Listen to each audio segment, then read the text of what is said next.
Isang sanggol ang natagpuan ng dalawang matanda habang binabaybay nila ang daan pauwi sa kanilang bahay. Narinig nila ang iyak ng sanggol malapit sa ilog. Pagkakuha nila sa bata, nakita nilang kulay itim ang lahat ng katawan nito. Noong una ay natakot silang dalawa. Pero mas nanaig ang kanilang awa kaya naman kinuha nila ang bata at dinala sa kanilang bahay. Magmula noon ay inampunan nila ito at pinangalan ng Rohan. Noon pa man, alam na ng matandang lalaki na ang batang pinalaki nila ay isang aswang. Dahil ang matanda ay isa ring namang albularyo. Humanap ito ng mutya para ipagamit kay Rohan. Isang mutya na kokontrol sa sarili niya. Isang mutya na magiging dahilan kung bakit mas mananaig ang kanyang pagiging tao kaysa sa pagiging aswang. Nang malaman ni Rohan ang tungkol sa kanyang pagkatao, pipiliin niyang maging tagapagligtas ng buong Iloilo. Kakalabanin niya ang mga aswang na nagbabalak na alipinin ng mga tao. Magagawa namang talunin ni Rohan ang mga kapwa niya aswang.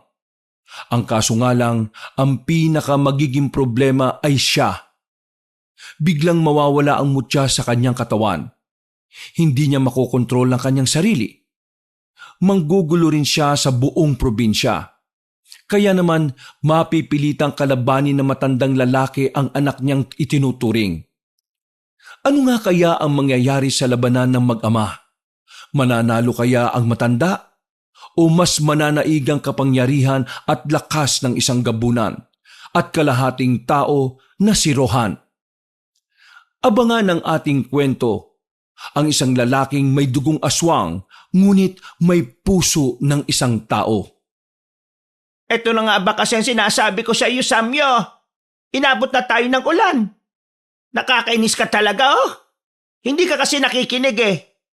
Kung naniwala ka lang sana sa akin na uulan ngayong gabi, di sana'y umuwi na tayo ng maaga. Tapos, iniwan mo pa sa bahay natin yung payong. Pambihira ka naman, oh. Kanina pa ako basang-basa eh. Wala namang silbi ang dahon ng saging na ito. Kung yang iniingay-ingay mo, binibilisan mo na lang ang lakad mo, di sana, kanina pa tayo nakauwi. Ang dami mong daldal eh. Sino ba kasing hindi dadaldal? Palagi ka na lang kasing hindi nakikinig. Akala mo kasi alam mo na ang lahat. Ayaw mo pang maniwala na kaya kong mahulaan ang panahon. Oo na. May kakayahan ka na nga ganon. Wala naman tayong magagawa kasi nandito na tayo. Matigas nga kasi ang ulo mo. Kapag ako nagkasakit, kasalanan mo ito. Ang tigas ng ulo mo eh. Ilang beses ka bang inirin ng nanay mo noon? Ay nako, nakakainis ka talaga. Tumingin ka na lang kaya sa dinadaanan mo. Baka mamaya'y madulas ka pa. Alam mo namang madulas na ang daan, dadaldal ka pa ng dadaldal. Yung mga sinampay ba natin kanina sa bahay, naipasok mo ba bago tayo umalis? Nako, nakalimutan ko. Pambihira ka naman na. Tuyo na yung lahat ng mga yun eh. Nakakainis ka talaga, Samya. Sa dami ng pwede mong kalimutan, yung sinampay pa talaga natin na maghapon kung hinintay na matuya, ang kinalimutan mo. Diyos ko ka talaga. Palibas ay tumatanda ka na nga. Sos, nagsalita ang may maraming uban. Manahimik ka na nga dyan. Hambalusin kita nitong bayong eh. Galing ang dalawang matanda sa isang okasyon noong gabing yon. Inabot na sila ng ulan dahil masyadong nalibang si Mang Samyo sa pakikipag-inuman at pakikipagkwentuhan sa mga kumpare. Malakas ang ulan sa mga sandaling yon na sinasamahan din ng malakas na hangin. Kung minsan ay kumikidlat-kidlat na rin. Wala namang pagpipiliin ng dalawang matanda kundi suungin ng ulan. Tanging dahon lang ng saging ang kanilang nagsisilbing payong. Nawala rin namang silbi dahil basang-basa na rin sila. Malayo-layo pa ang kanilang tatahakin. Minalas-malas pa dahil kapag maulan, walang gaanong tricycle na dumadaan. Umiiwas kasi ang mga driver na lumubog ang mga gulong nila sa lupa. Dahil doon, pinagpatuloy na lamang nila ang kanilang paglalakad hanggang sa may makita silang masisilungan. Isang waiting shed na tapyas na rin ng kalahating bubong. Ay nako, mabuti pa'y sumilong na lang muna tayo rito. Nilalamig na nga ako eh. Parang naninigas na ako sa ginaw. Ay, kasalanan mo talaga ito. Oo na nga, kasalanan ko na. Paulit-ulit ka naman eh. Para ka namang anli. Para maalala mo lagi na kasalanan mo. Lagi mo na lang kasi nakakalimutan ng mga sinasabi ko eh. Nanahimik na lamang si Mang Samyo. Batin niyang mas lalo lang iingay ang kanyang asawa kung papatulan niya pa ito. Habang nakasilong, hindi mapigilan ni Mang Samyo na mapatingin sa paligid nila. May poste ng ilaw sa tapat nila pero mahina naman yon. Kaya naman, madilim pa rin ang paligid kung nasaan sila.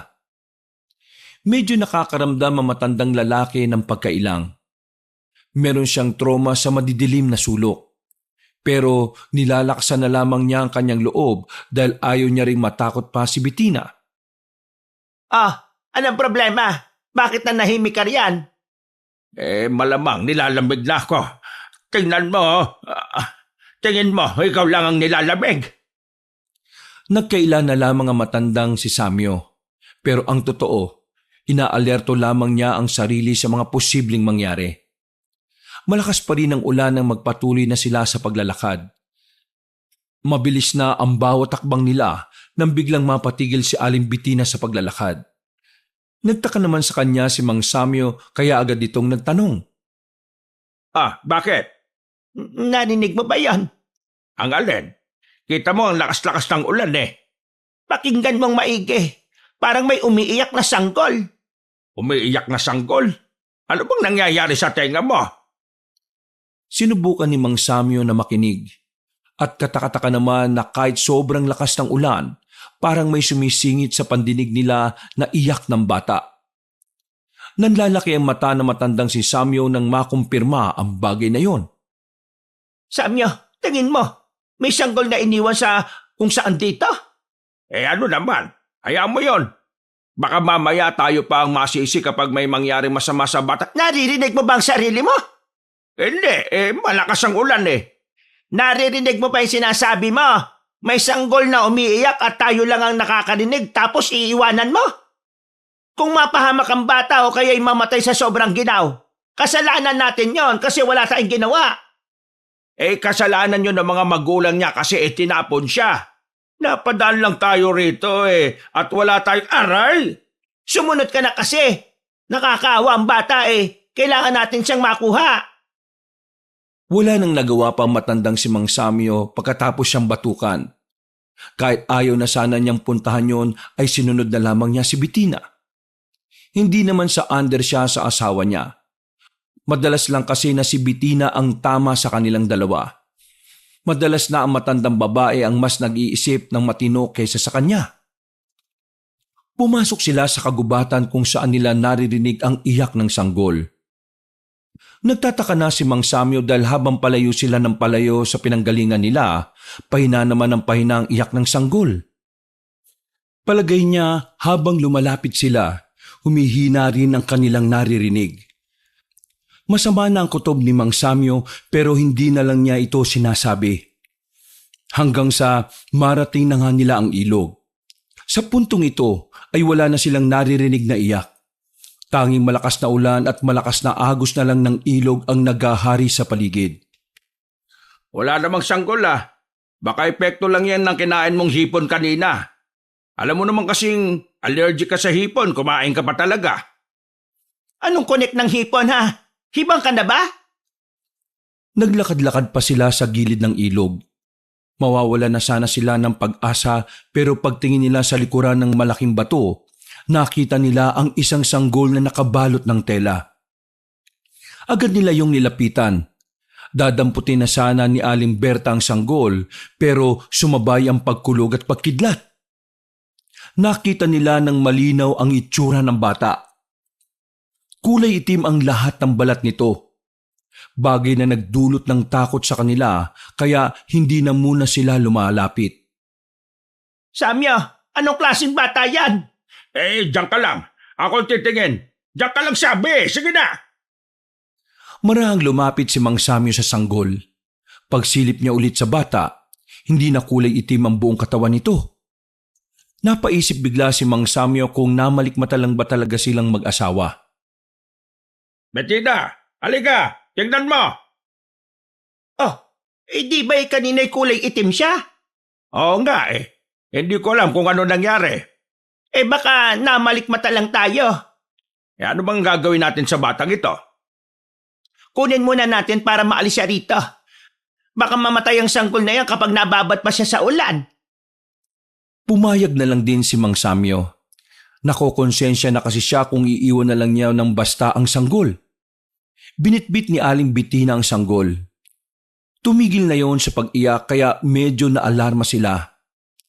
Akala kasi nila ay may nangyayari ng masama sa kanila. Sino ba mga magulang mong bata ka? Napakasama naman ng mga ugali nila. Paano nila nagawang iwan ka sa gitna ng malakas na ulan? Mga wala silang puso. Mga ilang sandali pa ay nakalabas na rin sila ng kagubatan. Nakabalik na sila sa kalsada pero wala pa ring dumadaan na kahit na anong sasakyan. Kaya naman mas binilisan na lang nila ang paglalakad. Kahit madulas, kahit malamig, ay tiniis nila yon makarating lamang sila sa bahay nila. Ay nako, salamat nakarating din. Anong salamat? Kunin mo ang mga sinampay, basang-basa na Banlawan mo ulit yan. Pumasok na agad si Aling Bettina sa kanilang bahay, habang si Mang Samyo naman ay inasikaso agad ang mga sinampay. Kahit malakas pa ang ulan, ay binalawanan niya ang mga yon. Hindi naman siya nauulanan dahil meron silang parang silungan sa may gilid. Matapos ang ginagawa ni Mang Samyo, ay nagpalit na rin siya ng kanyang suot. Pagsilip niya sa kwarto nila, kita niyang masigla ang bata habang kinakausap yon ni Aling Bettina. Napangiti na lamang si Mang Samyo. May kung anong saya siyang nararamdamang tuwa. Masaya siyang nakikita si Aling Bettina na natutuwa sa sanggol. Sa isip-isip niya, marahil isang biyaya sa kanila ang sanggol dahil kahit kailan ay hindi naman nila naranasang magkaroon ng anak. Ayan, mahimbing na ang tulog niya. Hinawakan ko siya pero parang wala naman siyang lagnat. Normal lang pangangatawan niya. Malusog din naman siya. Masigla pa nga kanina Kita mo naman, hindi ba? Dadalhin pa ba natin yan sa barangay? Wag na siguro. Kapag dinala natin yan doon baka iba pa ang umampon at baka mapunta pa siya sa pangit na pamilya. O kaya baka maibalik lang ito sa mga magulang niya tapos itapon lang uli. Kung sa bagay, may tama ka naman. Dito na lang siya sa atin. Maganda nga niyan magpahinga na tayo. Mabuti nga't tumigil na rin ang ulan. Kinabukasan, maagang nagising si Mang Samyo at Aling Bettina. Abala si Aling Bettina sa pag-aasikaso sa sanggol. Habang abala naman si Mang Samyo sa pagluluto sa labas. Marami ang nagtataka kung kaninong sanggol ang nasa bahay nila. Sinasabi na lamang nila na iniwan sa kanila ng isang kamag-anak. Sa paglipas ng mga araw, mas lalong napamahal ang dalawang matanda sa bata. Pinangalanan na nga nila itong Rohan. Sobrang saya ng dalawang matanda dahil mula nang dumating si Rohan, parang mas lalo silang nagkaroon ng biyaya. Dumadami na kasi ang mga nagpapagamot kay Mang Samyo. Si Mang Samyo kasi ay kilalang albularyo sa kanila.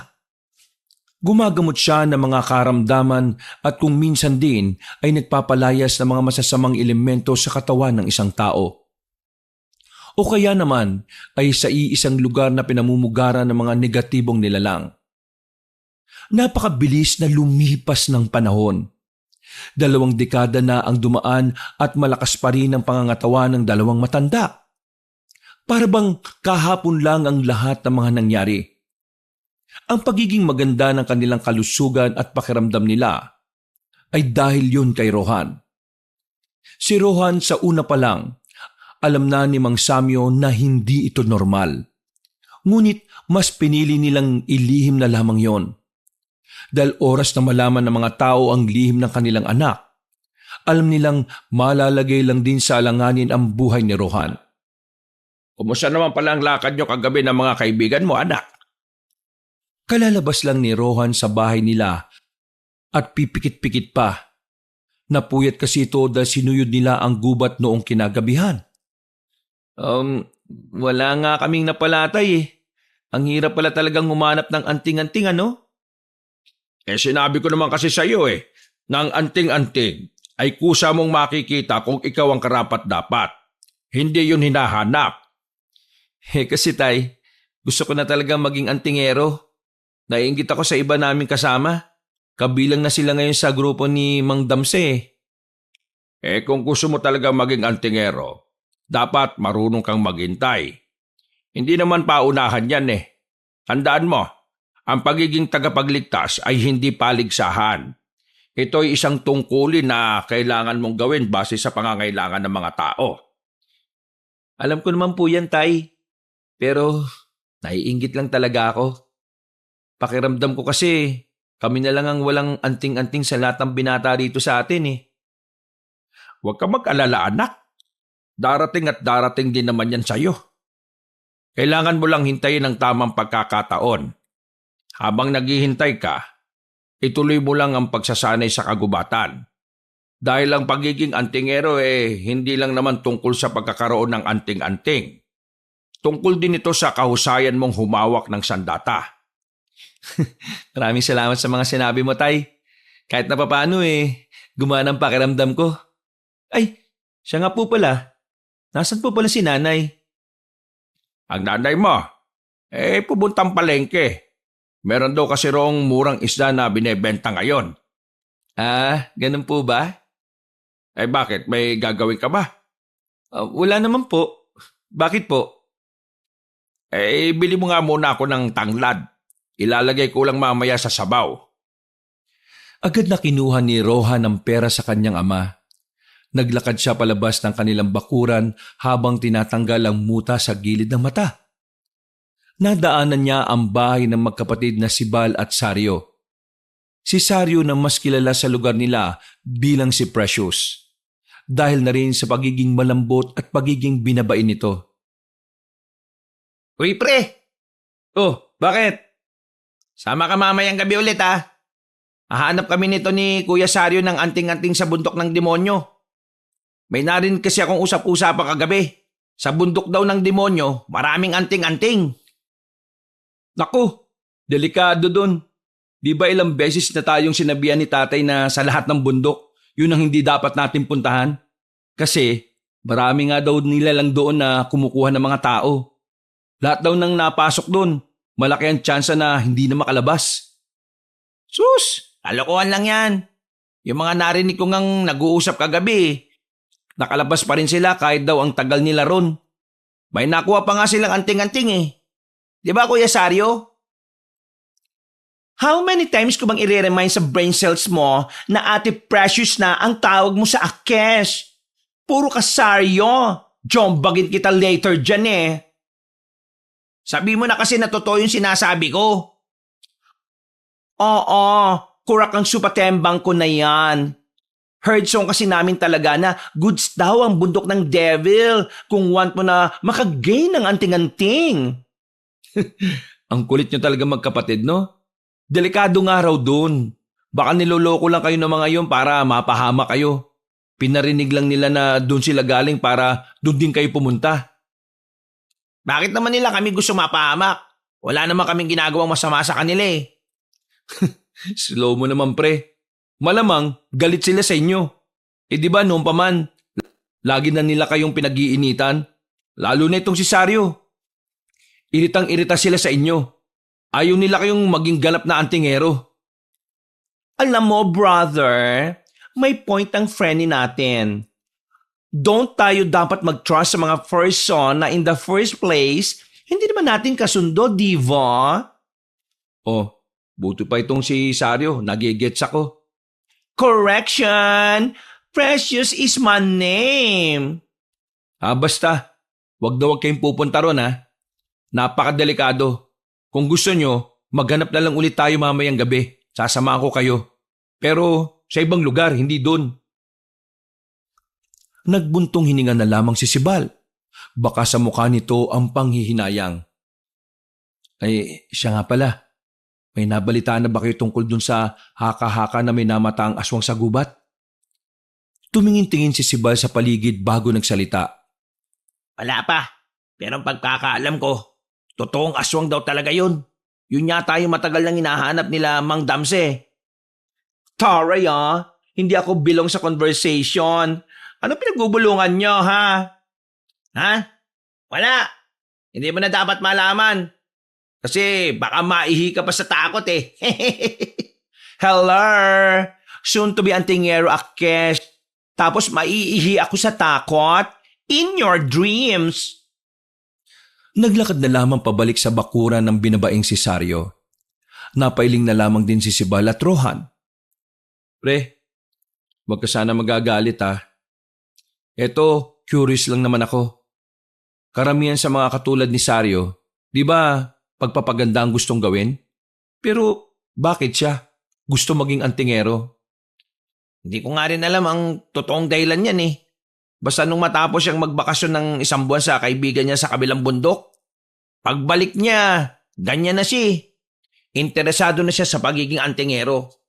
Kahit nga sila nanay at tatay, nabigla rin eh. Hindi kaya may nangyari sa kuya mong yan? Kaya siya nagkaganyan? Abay, ewan ko. Ayoko rin namang tanungin kasi hindi ko naman alam kung anong pinagdadaanan niyan eh. Baka may masabi ako na hindi niya pala magugustuhan. Inakbayan ni Rohan ng lalaking si Sibal at saka pinuri. Yan ang gusto ko sa iyo eh. Mapagmahal kang kapatid. Sus, wag mo nga akong binobola. May utang ka pa sa akin dyan na 100 eh. Kambihira naman. 15 anyos pa lang tayo nun, pre. Anong edad na natin ngayon? Hindi mo pa rin makakalimutan yon? Hindi ako nakakalimot sa mga taong may utang sa akin, no? Kaya nga kita hindi sinisingil eh, para hindi kita makakalimutan. Sus, dami mo namang alam. Huwag ka mag-alala. Magbabayad din ako sa'yo. Paglipas ng maraming siglo. Tinapik na lamang ni Rohan sa balikat ng kaibigan niyang si Sibal at nagpatuloy na rin sila sa paglalakad. Tumungo sila sa palengke para bumili ng tanglad. Nakasalubong niya pa nga ang kanyang ina na si Aling Bettina. Rohan, saan ka pupunta? Inutusan po kasi ako ni tatay na bumili ng tanglad. Ay wag na, nakabili na ako. Sumabay ka na sa akin sa pag-uwi, tara na. At nang makapag-almusal ka na. Ang galing niyo talaga, Nay. Hindi pa sinasabi ni tatay ginawa niyo na kagad. Anong magaling? Kagabi ko pa sinasabi sa tatay mo na bumili ng tanglad. Wala pa rin hanggang ngayon, kaya ako na ang bumili. Pambira talaga si tatay Mas nagiging makakalimutin na talaga siya Ano pang aasahan mo, tumatanda na? Buti pa nga kayo, inay Hindi ka mukhang tumatanda. Sus, wag mo nga akong binobola-bola dyan. Nang makauwi, ay agad na inihanda ni Aling Bettina ang kanilang makakain. Masaya naman silang nag-almusal kahit na may kaunting pagtatalo na naman ng dalawang matanda. Pero sanay naman na si Rohan sa dalawa. Bata pa lang siya, palagi nang nagsasagutan. Pero hindi naman yun lumalala.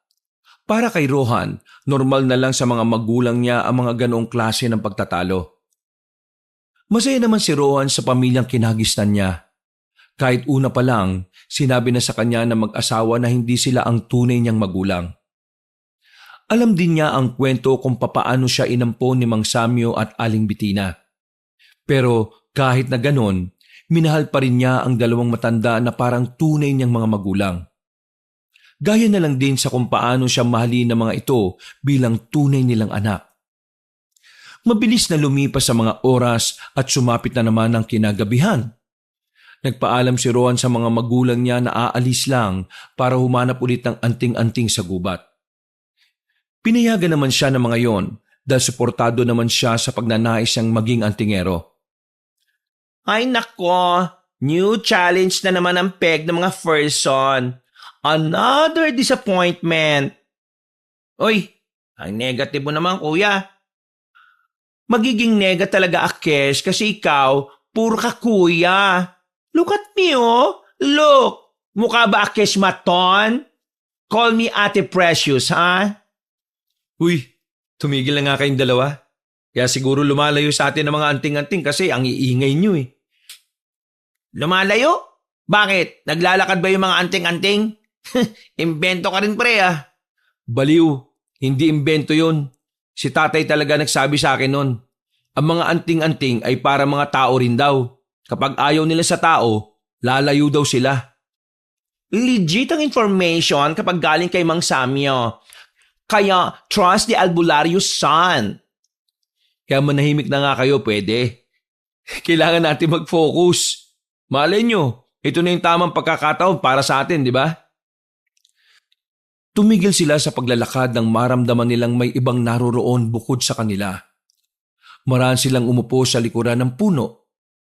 Pagsilip nila, nakita ang grupo ng kalalakihan na may mga dalapang lampara. Kagaya nila, ang mga yon ay naghahanap din ng anting-anting. Laganap kasi ang pagpaparami ng mga antingero sa kanilang lugar. Dahil na rin yun sa posibilidad na muling magbalik ang mga aswang.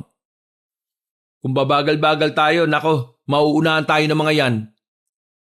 Why pa tayo nag-hide and seek detail? Hindi ka ba nag-iisip? Kapag nakita nila tayo, paalisin nila tayo rito. Wala tayong magagawa kasi mas marami sila. Oo, tama na. Baka marinig pa nila tayo eh. Hinintay na lang muna nilang makalayo ang mga kalalakihan. Mga ilang sandali lang ay nagpatuloy na rin sila sa paghahanap. Malaki ang kagubatan kaya kampante naman silang hindi na nila makakatagpo ang grupong yun. Sa halos 3 oras na nilang gumagala sa gubat ay meron na rin silang nakitang kumikinang na bagay sa bukal ng tubig na nasa tabi ng puno. Ayun, tingnan nyo. Anting-anting yun. Oo, sandali. Bago tayo lumapit, ganito ang gagawin natin ha. Isa-isa tayo. Kapag ang anting-anting ay biglang nawala ang kinang, kahit hindi pa nahawakan, ibig sabihin nun hindi para sa kanya. Kaya sige, ako na mauna. Diyan lang kayo ha. Pumayag naman ang dalawa niyang kaibigan. Marahang naglakad si Rohan palapit sa tubig. Pero sa kasamaang palad, biglang nawala ang kinang. Nakaramdam ng lungkot ang binata. Ibig sabihin lang kasi noon ay hindi yun para sa kanya. Oh, ano ba yan? Kaming dalawa na lang ni Kuya natitira. Ekis ka na, tol. Oo na. Sige na, gigilid na ako. Oh, ako na muna ha. Sabik na ako, baka akin na yan eh. Nakangiti pa ang binatang si Sibal habang unti-unting lumalapit. Pero kagaya ng nangyari kay Rohan, nawala lang din ulit ang kinang. Kahit nagkaganon, hindi naging kampante si Sario. May posibilidad din kasi na wala sa kanilang tatlo ang nagmamay-ari ng anting-anting na nasa tubig. O kuya, ikaw na. Ikaw na lang ang pag-asa natin. Well, ang mga Princess Precious talaga ang nagwawagi sa ending ng story. Pakimbot-kembot pa si Sario nang lumapit siya roon. Normal lang at kalmado niyang kinuha ang anting-anting. Hindi man lang nawala ang kinang nito kahit na nasa kamay na niya. Manghang-mangha naman ang dalawa. Masaya sila para kay Sario. Wow! Congrats, Sario! Meron ka na rin sa wakas. Siguradong matutuwa sila nanay at tatay nito. Ang galing mo talaga, kuya. From now on, Precious nang itatawag niyo sa Akesha, ang antingerang hindi inggitera. Humawi pa ng buhok si Sario at saka naglakad na parang rumampa. Sumunod naman agad si Sibal doon. Samantalang si Rohan naman ay sandali munang napaisip. Nakaramdam siya ng inggit, pero hindi pa rin naman siya nawawala ng pag-asa. Hanggat nasa kagubatan sila, mananatiling positibo ang utak niya. Nadarating din ang oras na magiging antingero na rin siya. Samantala, tuwang-tuwa naman si Sario sa anting-anting niya. Isang tingga na hugis puso ang nakuha niya. Ibang-iba ang hugis nito kumpara sa mga anting-anting ng ibang kakilala nila. Ngayong may anting-anting ka na, sigurado makakapasok ko na rin sa samahan nila Mang Damsa. Ayos! Makaka-join force ba ako there? Baklo siya ko? Hindi naman siguro issue sa kanila ang kasarian mo. Ang mahalaga, isa kang antingero at may maitutulong ka sakaling may mangyaring kaguluhan. Nagmamadali silang naglakad. Palayo na sila ng palayo. Medyo nakalimutan na rin nila ang daan pabalik. Pero wala silang pakialam. Ang tanging mahalaga lamang sa kanila ay makakuha ng anting-anting. Nang makaramdam sila ng pagod, tumigil na muna sila sa kakahuyan. Inilabas nila ang daladalang singkamas at yun ang kanilang pinaghatian. I'm thinking, para saan kaya ite? Kaya nga kailangan mo sumali kina Mang Damsa para malaman mo kung ano ang totoong kapangyarihan ng anting-anting mo. Ama si Rowan. Si Mang Damsa lang naman kasi ang may kakayahan na buhayin ng diwa ng anting-anting, di ba? Kaya kailangan mo na talaga sila. Matapos makapagpahinga, umalis na rin sila roon. Meron naman silang nadaanan ng malawak na kapatagan. Tuyong-tuyo ang lupa. Lagas din ang mga puno at mga halaman. Medyo kinilabutan sila roon dahil ganun-ganon ang mga lugar na nakikita lang nila sa mga palabas. Mukhang masama ang kutob ko sa lugar na to ah. Bakit? May nakikita ka bang hindi namin nakikita? Ha? Wala naman. Masama lang ang kutob ko.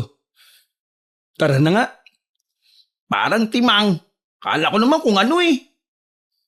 Sa kanilang pagpapatuloy, napalingon si Rowan sa kabilang banda nang makita niyang tila may kumikinang-kinang doon. Hindi siya nagatubiling sabihin sa dalawa niyang kaibigan. Ayun, tingnan niyo oh. Mabilis na naglapitan ng magkakaibigan doon. At doon ay nakita nga nila ang hugis at sulok naman na tanso. Kumikinang-kinang ito na parang isang ginto. Oh, ako na muna uli ah. Saryo, doon ka na sa gilid. Hindi ka naman nakasali dahil meron ka na. Kaya doon ka. Aray ko! Aray ko naman, bruwa ka. Huwag mo naman nakisitulak, no? Ipagdasal mo, pre, na isa na sa atin ang may-ari niyan. Oo nga, sana nga. Huminga ng malalim si Rohan. Nakakailang hakbang pa lamang siya. Nakita na niyang hindi na kumikinang ang anting-anting. Nakaramdam na naman siya ng lungkot, pero hindi na lamang niya yun pinahalata. Wala. Hindi yata sa akin. O pre, ikaw naman. Ayos! Baka sa akin na ito. Nagpatunog pa ng mga daliri si Sibal na akala mo'y manununtok ng tao. Marahan din itong lumapit. At nang mahawakan na nito ang anting-anting, ay nakita nilang hindi man lang nawala ang kinang. Halos nagtatatalon sa tuwa ang binatang si Sibal. Sa wakas ay meron na rin siyang anting-anting matapos ang halos 3 buwang paghahanap. Gagi! Antingero na ako! Ha! May anting-anting na ako! Makakalaban na rin ako sa mga masasamang elemento na yan! Habang nagdiriwang ang dalawang magkapatid, ay nasa gilid si Rohan. Nakangiti pero aminadong inggit na inggit. Huminto si Saryo at si Bal nang mapansin si Rohan. Lumapit yon sa kanya at inakbayan siya. Huwag ka mag-alala, pre. Darating din ang sayo. Baka nakakalimutan mo ang kwento-kwento na sa kagubatan dito sa atin, maraming nagkalat na anting-anting dahil sa mga antingerong namatay nun. Dito na nila iniwan yung mga anting-anting nila. Kura ka dyan, subatembong ko. Don't lose hope, Frenny. Malapit lang sa'yo. Just wait and learn. Tara, maghanap pa tayo. Tama na siguro to. Sa susunod na araw na lang ulit. Anong oras na rin, no? Napakalayo na natin sa atin. Ha? Sigurado ka ba? Oo.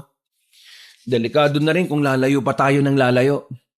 Siguro, tama nga kayo. Hindi lang ito ang tamang pagkakataon para sa akin. Sumang-ayon na lamang ang magkapatid at agad na naglakad. Ang kaso nga lang, wala na isa sa kanila ang nakakatanda ng pinanggalingan nila. Kaya naman, hindi naging madali para sa kanila ang makabalik sa kanilang baryo. Isang oras na silang naglalakad pero hindi pa rin nila mahanap ang tunay na daan. Kung ano-anong suot na nila ang ibinaliktad na nila sa pag-aakalang pinaglalaroan sila ng engkanto. Pati nga rin brief nila at panty ni Saryo ay binaliktad na rin nila. Hassle ang going home natin Kanina kasi nag-telling the truth ako sa inyo na once di kayo nagpe-pay attention sa direction, maliligaw tayo ng landas, mga bruha kayo. Hindi naman makakatulong kung magsisisiyan pa tayo ngayon. Hanapin na lang natin yung daan. Oo, tama ka si Bal. Huwag na tayo magsisiyan. Pero paano nga natin nahanapin? Parang pabalik-balik lang tayo rito eh. Nagbuntong hininga ang binata. Napapailing na lamang siya dahil sa pagkadismaya. Dito kaya sa direksyon natin na to, subukan natin. Ay nako, sige tara. Nauna si Rohan sa paglalakad. Sa mga sandaling ito ay inakala nilang babalik na naman sila sa pinanggalingan nila. Pero nakahinga sila ng maluwag nang mapansing iba na ang kanilang dinadaanan. Buong akala nila ay makakauwi na sila. Pero ang daan pala na yon ay papunta pala sa bundok na ipinagbabawal sa kanila. At ito ay ang tinatawag na bundok ng demonyo. Pinaniniwalaan sa bundok na ito ay maraming mga hiker at mga ngaso ang hindi na nakalabas ng buhay. Di umano ay may mga mababangis kasing nilalang dito. Kabilang na nga rito ay ang mga aswang. Teka sandali. Why? Takte mga pre. Nasa paanan na tayo ng bundok ng demonyo. Gagi! Oo nga no! Oh my God! What to do na ba? Sabi nila daming bad entity sa mountain na yan eh. Oo. Kumalma na muna kayo. Pre, nagtitindigan ng balahibo ko Me too. Tingnan mo standing ovation ng mga tiny hair ko. Teka, narinig niyo ba yon? Isang malakas na angil ang nagmumula sa kanilang likuran. Dahilan para mas lalo silang mataranta. Hinila agad ni Rohan ng dalawa para makapagtago. Pero huli na ang lahat. Aswang! Takbo! Nakita na lang nila ang isang aswang na parang bumangon pa sa hukay. Nakakatakot ang inilalabas nitong tunog. Kahit na may kadiliman sa kinalalagyan nila, naaaninag ni Rohan ang nakakatakot din itong anyo. Ramdam niya ang pagiging mabangis ng aswang. Mauna na kayo! Bilisan nyo! Iiwan ka namin? Sira ba ulo mo? Tama! We have anting-anting, kaya no? Hindi nyo pwedeng gamitin ang anting-anting nyo hanggat hindi pa ninyo nabubuhay ang diwa niyan. Sige na, takbo na! Kaya mo ba yan? Baka mamaya, bukas kumakain na kami ng biskwit sa lamay mo Daming daldal. Sige na, alis na. Marunong ako. Albularyo ang tatay ko. Baka nakakalimutan nyo. Kaya takbo na, bilis! Wala nang nagawa pa ang magkapatid. Sinunod na lamang nila ang utos ng kanilang kaibigan. Samantala, mag-isa namang hinarap ni Rohan ang aswang na yon, na sa pagkakaalam niya, ang malanhig ang tawag doon. Sige, lumapit ka! Kundi yari ka sa akin! Medyo malakas ang loob ni Rohan kahit wala siyang anting-anting. Tinuruan naman din kasi siya ni Mang Samyo na makipaglaban kahit na walang sandatang hawak. Mga ilang sandali lang, biglang gumapang ito palapit sa kanya. Sa hindi mapaliwanag na dahilan, tila lumakas ang kanyang pandinig at pakiramdam. Kaya naman agad niyang naiwasan ang ginawang pag-atake ng kalaban niya. Nagtataka man ay hindi na lamang niya yon pinansin pa. Pinagtuunan niya ang kanyang kalaban. At nang muli itong umatake, nagawa na ni Rohan na masuntok ito sa sikmura. Sa lakas ng pagkakasuntok niya, napabagal niya ang aswang. Ang mga sumunod na sandali ay mas lalo na siyang nagtaka sa sarili niyang kakayahan. Sinakal niya ang aswang at saka itinaas sa ere. Maigpit ang pagkakasakal niya. Makalipas lang ang halos 2 minuto, tuluyan nang nalagutan ng hininga ang aswang. Nagtataka siya sa kanyang sarili. Napapatingin siya sa sariling kamay. Hindi niya inakala na kakayahan niyang gawin yon sa isang mabangis na aswang. Matapos ang pangyayaring yon, tumungo na rin siya sa kinaroroonan ng dalawa. Maswerte namang nakita niya pa ang mga yon kahit nasa paanan na sila ng bundok. Ayos ka lang ba, pre? Hindi ka ba nasaktan? Kailangan na nating umalis dito. Ano? Natalo mo ba yung aswang? Hindi. Natakasan ko lang siya. Hindi na niya sinabi ang totoo. Natatakot kasi siya na baka magtaka ang magkapatid sa kakayahan niya. Nababahala siya na baka dahil doon malaman ng dalawa ang tunay niyang katauhan. Dito tayo dumaan. Baka may daan dito, dali! Hindi na sila nagsayang ng oras. Tinakbo na nila ang nakita nilang parang iskinita. Mga ilang sandali lang ay nakalayo na rin sila sa paanan ng bundok ng demonyo. Hingal na hingal ang magkakaibigan habang nagpapahinga sa kakahuyan. Buong akala nila ay matutuluyan na talaga sila. Anong gagawin natin? Ipapaalam ba natin sa iba na meron tayong nakitang aswang? Wag na muna. Baka maparusahan din tayo dahil nakarating tayo sa paanan ng bundok ng demonyo. Mayayari din ako kay tatay. What if biglang mag-adventure ng aswangit? Tapos mapatpad siya sa ating baryo? Huwag kayong mag-alala. Hindi mangyayari. Paano mo naman nasabi yan? Malakas ang kutob ko na hindi na siya makakarating sa atin. Pambira! Kutob na naman! Tara na, umalis na tayo. Mag-aalauna na Nakauwi naman sila ng matiwasay nung gabing yon. Pagdating sa baryo, nagiwahiwalay na lang din sila ng landas. Dumiretso na lamang si Rowan sa kanila, pero dismayado dahil wala pa rin siyang nahahanap na anting-anting para sa kanya. Pagpasok niya ng malawak nilang bakuran, nakita niya si Mang Samyo na gising pa rin. Nakaupo sa gilid, sa may maliit na kubo-kubo nilang tambayan. May hawak-hawak na kape. O tay, bakit gising ka pa? Hinihintay kita, nak. Bakit parang hindi ka naman yata masaya? Wala naman po kasi akong napala Si Sibal at Saryo, may mga nakita na silang anting-anting. Bukas nga isasamahan ko sila na pumunta kina Mang Damsa para sumali sa samahan. Ayos lang yan. Baka hindi lang talaga para sa iyong gabing ito, anak. Tandaan mo, ang pagiging antingero ay hindi lang naman tungkol sa anting-anting. Tulad din naman yan sa kalakasan mo bilang tao. At kahit na wala kang anting-anting, alam kong mas malakas ka sa kanila. Total, nabanggit niyo na rin po yung tungkol sa lakas. May itatanong po sana ako sa inyo, Itay Tungkol naman saan? Inilapag na muna ni Mang Samyo ang tasa sa lamesa at saka umayos ito ng pagkakaupo.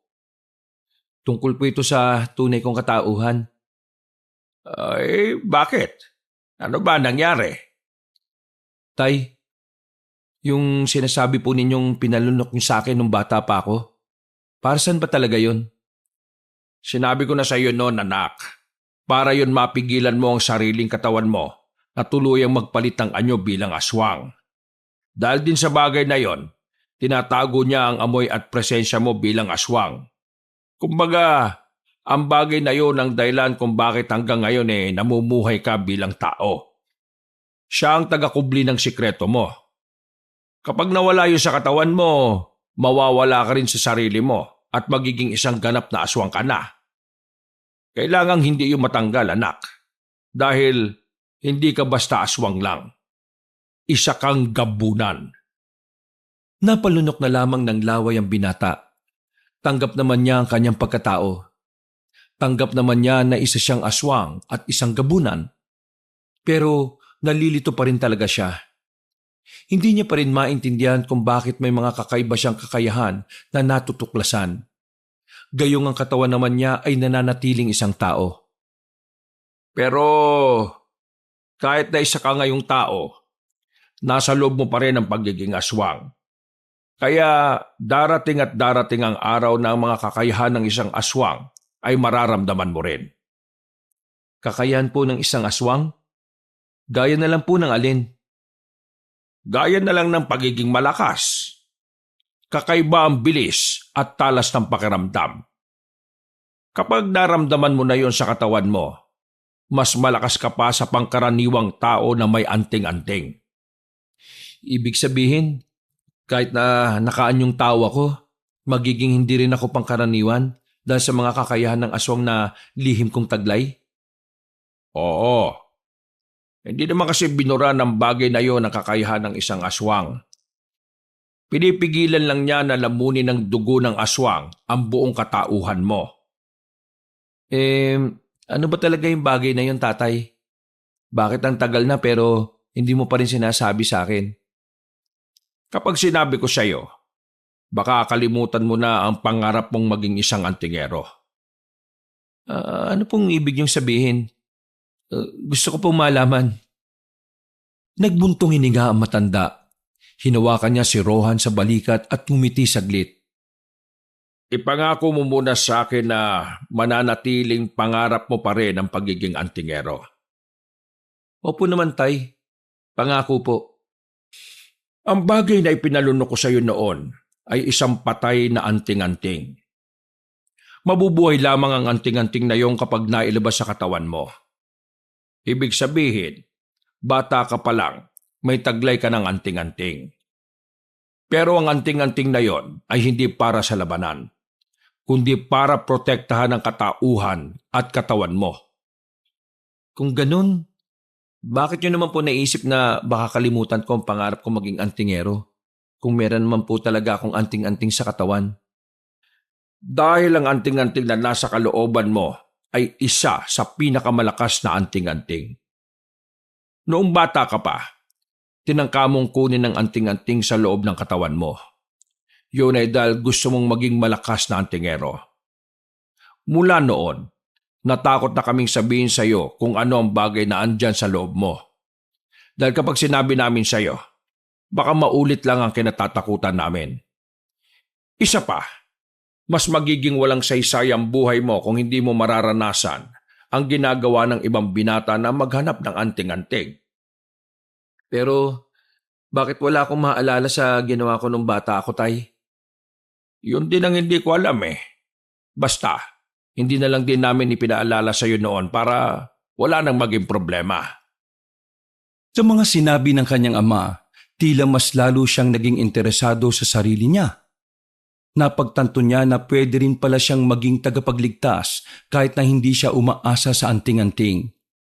Pero ganun pa man, hindi pa rin niya inalis ang posibilidad na magkakaroon siya ng isa pang anting-anting. Kinabukasan, pinunta na siya ng magkapatid. Sakto naman na nakapaganda-handa na rin siya ng mga sandaling yon. Nakasukbit na rin sa tagiliran niya ang pamanang itak ng kanyang ama. Ganun rin naman si Sibal at Saryo. Mang Samyo, Aling Bitina, isama po namin ulit si Rohan ha. Susubukan po namin makapasok sa samahan ni Mang Damsa. Ay siya, sige. Galingan nyo ha. Dapat makasama na kayo roon. Shunes Mudra, gora na sa society ni Damsa, bebe. Maka bebe to, mas matanda pa sa tatay niyo yun, no? Joke lang naman. To talaga, oh. O siya, sige. Lumakad na kayo. Baka mahuli pa kayo. Stricto pa naman ang taong yon. O sige po, tay, nay, lalakad na po kami. Maraming salamat po ulit sa almusal, ha? Nung mga sandaling yon, magkahalong kaba at pagkasabik ang nararamdaman ni Rohan. Kinakabahan siya dahil baka hindi siya tanggapin dahil nga sa wala siyang anting-anting na maipapakita. Nasasabik siya dahil naman sa ideyang baka yun na rin ang simula ng kanyang kapalaran bilang isang antingero. Ano kaya mangyayari ngayon? Tingin ko, hindi na magdadalawang isip yung matandang yun na tanggapin tayo. Kinakabahan nga ako eh. Kasi baka hindi ako makasama. Wala naman kasi akong anting-anting eh. Eh di ba magaling ka namang humawak ng sandata? Sapat na siguro yun para tanggapin ka nila. Ngumiti na lamang ng pilit ang lalaki. Pilit na lamang niyang ginagawang positibo ang kanyang pananaw. Dahil alam naman niyang wala rin namang magiging mabuting dulot ang pag-iisip niya ng kung ano-ano. Ilang sandali lang ang nakalipas ay nakarating na rin sila sa tinatawag na kuta ng mga manunugis. Isa itong malawak na bakuran at may mga bahay rin sa loob. Sa bungad pa lang, nakita nila agad ang mga kapwa nila binata na gusto ring maging ganap na manunugis. Pumasok sila sa loob. Maya-maya lamang ay sumampa na sa maliit na entablado ang matandang si Damsa. Maangas ang tinig nito kaya lahat ay napatuon ng atensyon sa kanya. Lahat ng mga ganap na antingero, sa kanan! Lahat ng mga gusto palang maging antingero, sa kaliwa! Mabilis na nahati sa dalawang hanay ang mga naroroon. Pagkatapos bumaba na sa entablado matandang si Damsa. Lumapit ito sa hanay ng mga nagnanais pa lang na mapabilang sa kanilang samahan. Tumigil ang matanda sa harapan nila Rohan. Napansin kasi ni Damsa ang binabaeng si Saryo. Sigurado ka bang gusto mo maging antingero? Napangiti si Saryo at masayang humarap sa pinuno ng mga antingero. Kurak! Want na want ko maging one of your mga person. So true lang. Meron na akis anting-anting. Teo! Inilabas ni Saryo ang tingga na hugis puso at inilihad yon sa matandang antingero. Buong akala nila ay matutuwa si Damsa. Pero kabaliktaran sa inaasahan nila ang nangyari. Tingin mo ba tatanggapin kita kahit na may anting-anting ka na? Oh, why not, Papsi? Bakit naman hindi? Mga barakong lalaki lang ang pwedeng maging antingero. Hindi ako tumatanggap na mga katulad mo dahil ayaw ko ng malambot sa grupo ko. Kaya kung ako sa'yo, umuwi ka na. Hindi ka makakapasok sa samahan na binuo ko. Sa sinabing yun ni Damsa ay nakaramdam agad ng pagkapahiya si Saryo. Nawala ang ngiti nito. Napalitan niyo ng kalungkutan. Nangingilid na rin ang luha nito na parang anumang oras ay tutulo na rin. Sandali lang po. Hindi naman po yata tamang babase kayo sa kasarian ng isang tao. Bakit hindi po pwede si Saryo? Kahit na malambot siya, hindi naman ibig sabihin nun mahina siya. Matalinong tao si Saryo. At isa pa, kaya hindi nyo pwedeng pagbasehan ang pagiging malambot niya. Kasi kung lambot lang ang usapan, di hamak na mas matigas naman siya sa mga tunay na babae na nandito. Kung lakas lang ang pag-uusapan, meron si kuya nun. Kaya niyang maging babae. Kaya rin niyang maging lalaki. Di ba mas maganda yon? Dalawang kakayahan niya. Bakit niyo siya hindi tatanggapin? May iba nga rito na barako lalaki pero ang tatanga, ang lalampa, at mga walang talino. Para mga walang laman ng utak. Pero yun, tinanggap niyo. Tumawa ng mahina matandang si Damsa, pero agad din namang sumeryoso ang mukha nito. Hindi niyo ba naiintindihan ang gusto kong sabihin? Ayaw ko ng bakla sa samahan na binuo ko dahil kinahihiya ko mga katulad niya. Ayaw kong madungisan ng angas ng samahan namin. Kung hindi niyo pa rin naiintindihan, uulitin ko lang. Hindi tama ang sistema ninyo. Hindi naman nakakadungi sa imahe ng samahan kung magkakaroon kayo ng miyembrong gaya niya. Paano pala kung mas magaling pa si Saryo kaysa dyan sa iba tapos hindi mo tinanggap? Kasi nag-aalala ka sa imahe ng samahan nyo? Ano bang mas mahalaga sa'yo, Mang Damsa? Ang imahe ng samahan nyo o ang kalidad ng mga kasapi ninyo? Ikaw, bakit ka nandito? Gusto ko sana maging isa sa inyo. Pero gusto ko rin sanang patas sa pagsusuri sa mga gustong mapabilang.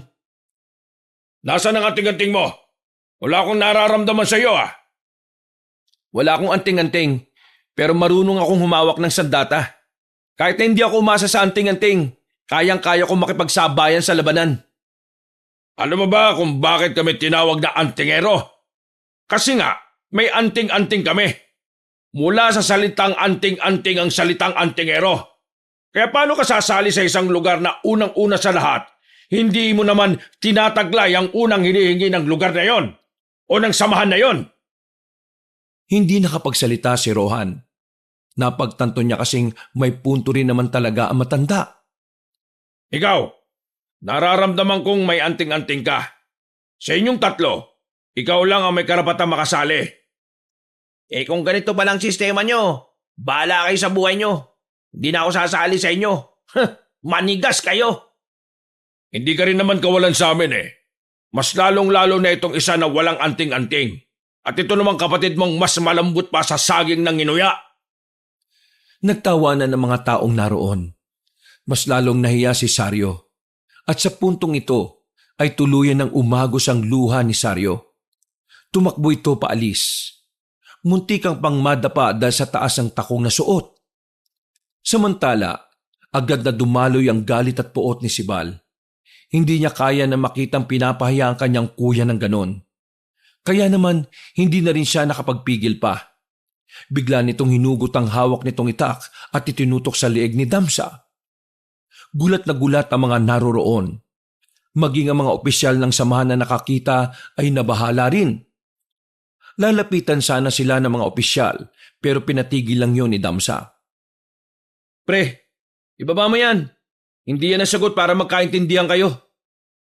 Mang Damsa, wala kang karapatan na insultuin ang kuya ko. Dahil wala kang alam kung anong pinagdaraanan niya sa buhay. Hindi mo siya kilala. Sa susunod na saktan mo ulit ang damdamin niya, hindi na ako magdadalawang isip na ihiwalay ang ulo mo sa leeg mo. Hindi mo ako kilala. Pinuno ka lang ng antingero. Pero kapatid akong kayang pumatay kapag kinakanti ang kuya ko. Inalis ni Sibal ang itak nito at umalis na rin na parang wala lang nangyari. Bago naman lisanin ni Rohan ang lugar na yon, ay nag-iwan pa ito ng kataga kay Damsa. Mang Damsa, mahusay kayong antingero. Pero sana, marunong din kayong magpakatao. Mag-iingat kayo sa mga taong mababait dahil sila yung mga demonyo kapag nagalit.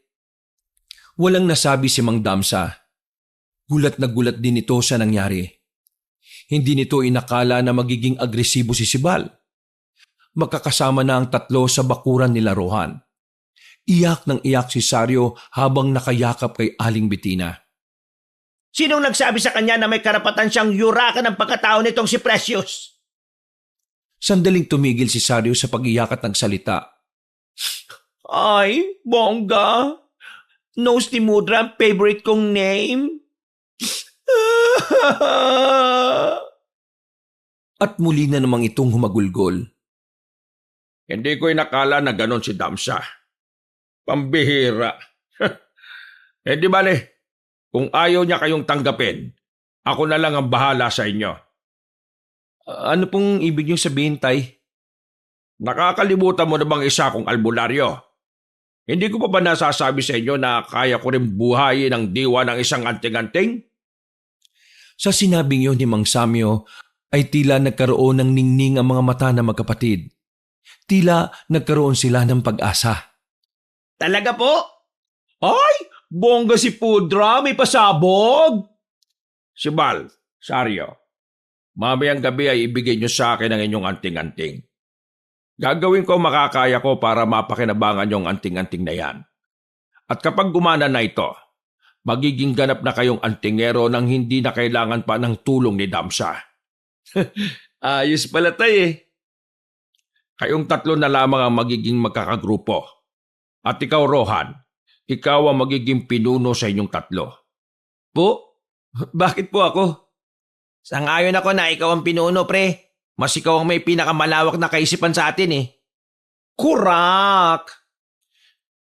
Kung yan ang gusto nyo, edi sige. Kahit na hindi naging maganda ang umaga nila, napawi naman yun dahil sa naging plano nila para sa sarili nila. Kinagabihan, nagtungo sila sa isang gubat. Doon daw kasi mas madaling buhayin ang diwa ng mga anting-anting. Kailangan daw na konektado ito sa kalikasan. Habang sinasagawa ni Mang Samyo ang orasyon, dumistansya ang tatlo para mas makatuon ng maayos ang atensyon nito. Sigurado ka ba na ayos lang ang tatay mo? Bakit parang nahihirapan siyang huminga?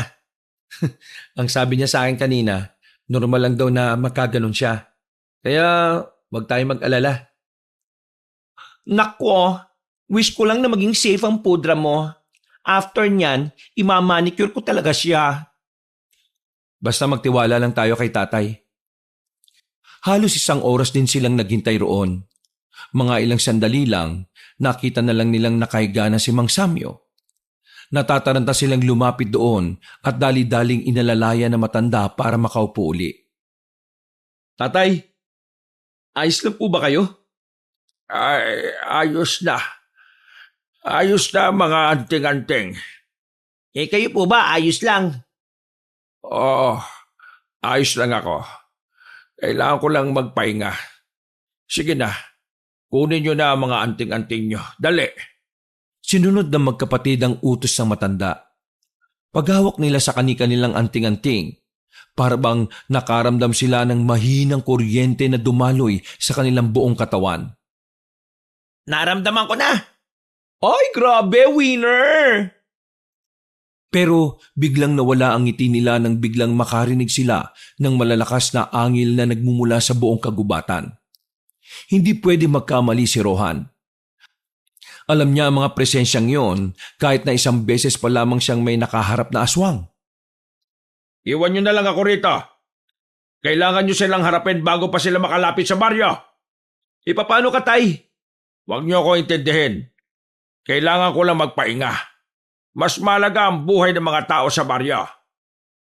Sibal, Saryo, handa na ba kayo? Kaloka! Walang rest sa stress ang beauty ni Akesh. Pero sige, gora lang. Handang-handa na ako. Pakiramdam ko, kayang-kaya ko na. Dinukot na nila ang kani-kanilang itak. Tumakbo sila nang hindi naman kalayuan kay Mang Samyo. Nagtago na muna sila sa gilid ng mga puno para abangan ng mga aswang. At ilang sandali nga lang, lumitaw na rin ang mga yon. Mga pangkaraniwang tik-tik lamang pero hindi pa rin sila nagpakampante. Ayan na! Nauna nang lumabas si Rohan. Dali-dali niyang nilapitan ng mga aswang na walang ano-ano ay agad niyang tinamaan ng dalawang nasa harapan. Walang kahirap-hirap niya itong napaslang. Napanganga na lamang ang magkapatid dahil sa kakaibang lakas at bilis ni Rohan. Hindi nila yun inaasahan.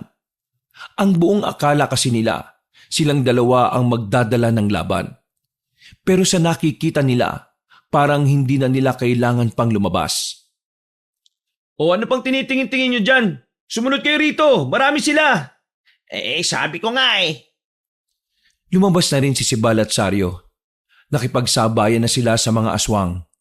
At dahil sa anting-anting ng dalawa na agad din namang gumagana, natulungan nila si Rohan na ubusin ang mga aswang.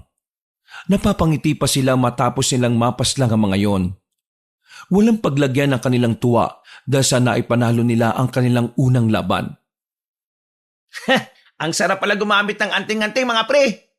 Bonggang-bongga, para ako nasa heaven. Ang shootanes pero carry bells. Hindi ako makarelate. Wala naman akong dalang anting-anting eh. Lintik ka. Mas magaling ka pa nga sa amin kahit na wala kang dalang anting-anting eh. Ganun oh. Boom! Pak! Pak! Wush! Wush! Pak! Kaling mo pre. Hindi ko nga rin alam kung bakit eh. Pero pakiramdam ko, natural na yun sa akin. Wow! Humble ang person na ito. Uy! Si tatay mo, Rohan! Ay, oo nga pala. Binalikan nila agad ang matandang si Samyo. Inalalayan nila yun na makatayo. Tara, umalis na tayo rito. Baka mas maraming aswang pa ang dumating. Tama na ito sa ngayon. Ang gagaling niya. Inakay nila ang matanda at bumalik na lamang sila sa kanilang bahay. Alalang-alala si Aling Bettina nang makitang lantang gulay ang asawa. Pero buti na lang, napainom agad ito ng nilagang malunggay. Kaya kalahating oras lang ang nakalipas, medyo bumalik na rin ang lakas ng matanda. Ang tatlo naman ay naghugas ng katawan. Tumalsik kasi sa kanila ang mga dugo ng mga aswang. Totoo ba na may mga aswang na ulit? Oo, Nay. Nakalaban nga po namin eh. Pero wag po kayo mag-alala. Natalo po namin sila. Ang kaso nga lang po, mahihinang aswang pala yun. Hindi po kami dapat maging kampante. Kahit na, delikado pa rin kaya dapat lagi kayo mag-iingat. Hindi ba kayo nasugatan? No more sakit, no more sugat ang mga person. Ay mabuti naman kung ganon. Ako kayang asikasuhin mo. Kakabalik lang kasi ng lakas ko eh. Ay nako, nainggit ka na naman kagad. Pero seryoso tay, nakakabahala na ganong karaming aswang agad ang nagpakita. Paano na lang kaya kung unang lumusob ang mga aswang na medyo malalakas at mabibilis? Paano na lang ang baryo? Yun nga ang dapat natin pagandaan. Huwag na tayong umasa sa kinadamsa. Nasisiguro ka namang iba rin ang gusto nilang gawin eh. Pero kanina, napansin niyo ba yung isang lalaki na nasa gilid lang? Lalaki? Sinong lalaking sinasabi mo? Wala naman ako nakita. Na side song ko rin yarn. Sino kaya yun, no? Nanonood lang siya sa nangyayari. Tapos, umalis na rin kaagad matapos nating matalo yung mga aswang. Malakas ang kutob ko na siya ang pinuno ng mga aswang. Paano nyo naman po nasabi yun, Tay? Sobrang bigat ang pakiramdam ko. Nakita ko rin siya eh. At tingin ko, sinubukan niya lang kayo. Inalam niya lang siguro kung gaano kayo kalakas. Kung totoo man ang hinala ko na yon ang pinuno ng mga aswang, isa lang ang ibig sabihin nun. Kilala na niya kayo. At dahil kilala na niya kayo, mas magiging maliit na ang mundong gagalawan ninyo. Babantayan na niya kayo. Oh my goodness! What to do na po, Pudra? Is there something ba na pwede nating maging way to protect our beauty? Huwag kayo mag-alala. Gagawa ko ng langis na lana. Ang langis na yon ang makakalam kung may aswang na nakamasid sa atin. Noong mga sandaling yon, kahit na naipanalo nila ang laban, hindi naman magawang maging kampante si Rohan. Nag-uumpisa pa lang kasi ang laban. Alam niyang marami pang mangyayari at maaaring magbago. Lalo pa sa ngayon na unti-unti na niyang nararamdaman ang kakayahan at kalakasan ng pagiging gabunan. Nababahala siya sa sarili niya na baka hindi magtagal, lumabas na rin ang kanyang lihim. Nababahala siya na baka kapag nalaman ng lahat na isa siyang aswang na gabunan ay malagay sa alanganin ng buhay niya at baka madamay pa ang kanyang inay at titay. Kinabukasan, maagang nagising sila Rohan. Hindi dahil gusto talaga nilang gumising ng ganong oras. Nagising sila dahil sa hiyawan ng mga tao sa labas. Pagdungaw nila sa bintana, nakita nila sa labas ang mga antingero na hawak ni Damsa. May mga bitbit na kawayan ng mga yon. At sa mga kawayan, nakabanderang katawan ng mga aswang na pinaslang nila sa gubat. Mabuhay ang samahan ni Damsa! Napatay nila ang mga aswang! Sa narinig na yon ni Rohan, hindi niya maiwasang hindi mag-init ang kanyang ulo. Ang kakapal naman ng mukha nila, Tay. Kami ang lumaban sa mga aswang na yun eh. Pero bakit sila magaling sa mata ng mga tao ngayon? Hayaan mo na. Alam nyo naman sa mga sarili ninyo na kayo ang lumaban sa mga yon. Ang mahalaga, napigilan natin ang paglapit ng mga aswang sa baryo. Napakasama talaga ng ugali ng Mang Damsa na yan. Dapat hindi siyang pinuno kung gano'n ang ugali niya eh. Kaya nga ikaw ang ginawa kong pinuno sa inyong tatlo. Kasi alam kong malayong ugali mo kay Damsa, anak. Gawin mo ang lahat ng makakaya mo para mas maging maganda ang direksyon ng inyong grupo. Hayaan mo si Damsa na maging masaya sa tagumpay na hindi naman siya ang gumawa. Nang makalagpas na ang mga nagpaparadang antingero, agad din namang dumating ang magkapatid na si Bal at Saryo. Parehong iritable ang dalawa. Visit ang mga yun ah. Nakita niyo ba yun, Mang Samyo? Pre? Rohan? Nakita niyo? Inangkin nila yung pagkilala sa dapat sa atin. Ay nako, so angry ako ng slight ah. Bongga pa naman ang pang swing-swing kong itak tapos grab-grab lang nila ng papuri ng mga people out there. Makalipas ang ilang araw, katakatakang walang mga aswang na nagparamdam. Habang nagsasanay sila Rohan, siya namang pagpapasikat ng grupo ni Damsa. Sumikat ang mga yon kahit na sila Rohan naman ang tumatapos sa mga aswang na binabandera nila.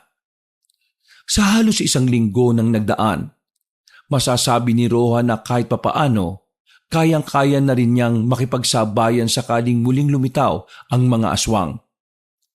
Lahat na kasi ng nalalaman ni Mang Samyo ay natutuhan na rin niya. Si Sibal naman at Saryo ay patuloy rin sa pagpapaunlad at pakikipag-ugnayan nila sa kanilang anting-anting. Hanip talaga yung Mang Damsa na yan, no? Hanggang ngayon, nagpapanggap pa rin sila na sila ang pumapatay sa mga aswang na yun eh. Diyos ko, nakakahiya.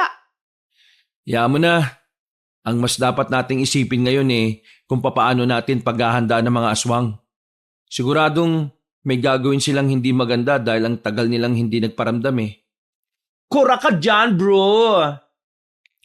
Sandaling humangin ng malakas habang nasa kagubatan sila't nagpapahinga. Katatapos lang nila sa kanilang pagsasanay sa mga sandaling yon Biglang naging seryoso ang usapan nang magbato si Sibal ng tanong kay Saryo. Kuya, bakit mo ba gustong maging antingero?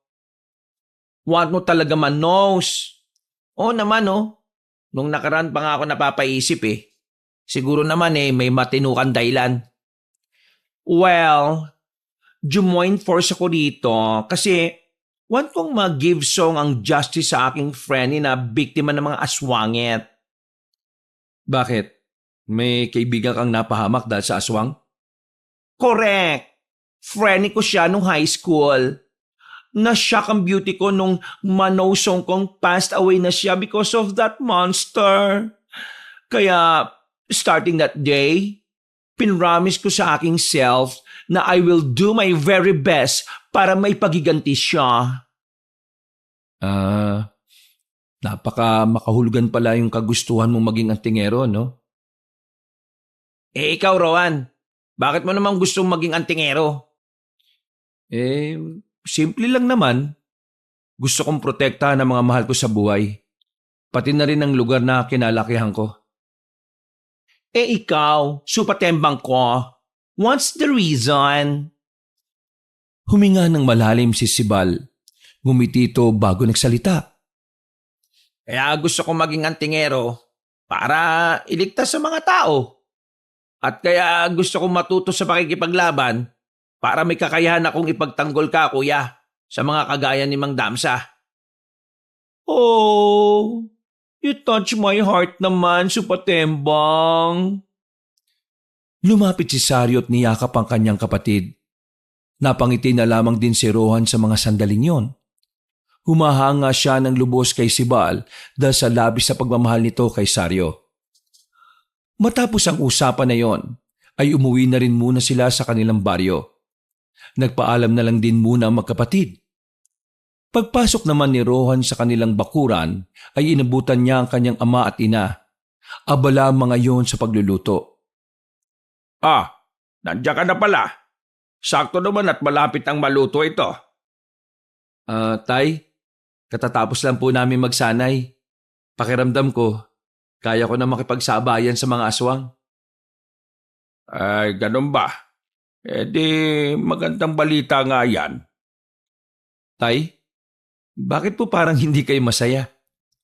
Hindi naman sa hindi ako masaya. Nababahala lang ako. Nababahala? Saan po? Kanina kasi, nagpunta dito si Damsa. Pinagbantaan niya ako na wag kang makikialam sa mga lakad nila. Dahil kung hindi raw siya magdadalawang isip na kalabanin ka. Sira ulo naman po pala talaga yan eh.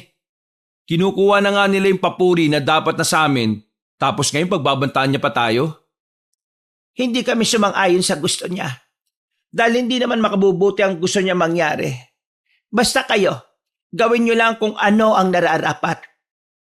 Kapag dumating sa puntong kinailangan niyong pumalag sa kanila, pumalag kayo. Pero hanggat hindi nila kayo ginagalaw, mga aswang lang ang dapat niyong pagtuunan. Opo, naiintindihan ko po. Lumipas lang ang ilang oras, sumapit na rin ang kinagabihan. Ang inaakalang gabi na mapayapa ay mababalutan pala ng madugong mga sandali. Habang naghahapunan ng magpamilya, bigla na lang silang nakarinig ng malalakas na sigaw kung saan. Nang lumabas si Rohan, nakita niya ang ilan sa mga tao sa kabilang kanto ay nagkakagulo na. Tay, mukhang nandito na mga aswang. Puntahan mo na mga kaibigan mo. Kami naman ang nanay mo. Magtatago lang kami sa silong ng bahay natin. Opo, sige po. Nagmamadali nang umalis ang binata. Dala-dala niya ang itak. Dahil sa talas ng kanyang pandinig, naririnig niya ang mga yabag ng mga aswang kahit na malayo pa ang mga yon. Sa kaliwa, tama. Tumakbo na si Rohan at tinungo ang daan sa kaliwa. Nang makarating siya sa ikatlong bahay, nakita niyang may mga aswang nasa bubungan ng bahay. Hindi na nagsayang pa ng pagkakataon si Rohan. Tumakbo siya at tumuntong sa bakod. Maging siya ay nagulat din nang makalundag siya paakyat sa taas ng bahay. Mga salot! Pinagtatatagan niya ang mga nilalang. Dinumog siya ng mga yon, pero dahil sa kakaiba niyang lakas, Nagtalsikan lang din ang mga yon. Bumagsak sila sa bakuran habang nakikipagbunuan sa kanyang kalaban. Sa puntong ito ay napalibutan na siya ng mga yon. Pero wala man lang siyang nararamdaman na kahit na kaunting kaba. Pagtingin niya sa kanang kamay niya, nagtataka siya dahil nakita niyang kulay itim na yon. Kinabahan siya dahil ang bagay na yon ay mga senyales na nangingibabaw na ang pagiging gabunan niya. Pero kahit na ganon, kontrolado pa rin naman niya ang kanyang sarili. Yun ay dahil sa anting-anting na nasa loob ng kanyang katawan.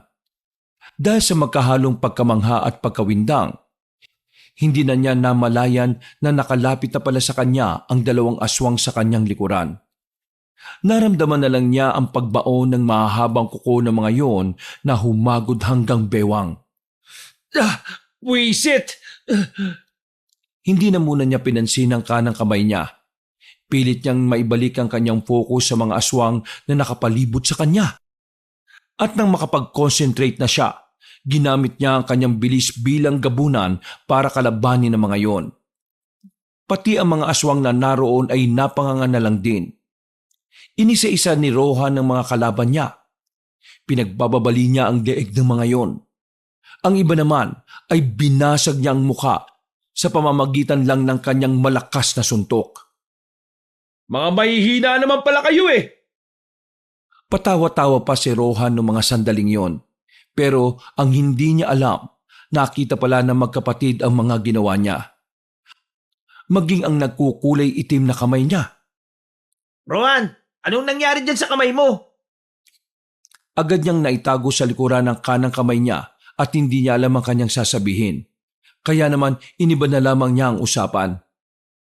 Wala na akong oras para magpaliwanag pa. Ang mabuti pa, sumama na lang kayo sa akin. May mga aswang pang lumilibot sa baryo natin. Nauna nang naglakad si Rohan. Sumunod naman sa kanya ang magkapatid. Hinanap nila kung nasaan pa ang ibang aswang. Pero sa halip na aswang ang makaharap nila, nakasalubong pa nila si Mang Damsa. Mabuti na lamang ay bumalik na sa dating kulay ang kamay ni Rohan. Masama ang tingin sa kanila ni Mang Damsa. Tila hindi nito nagugustuhan ang kanilang gagawin.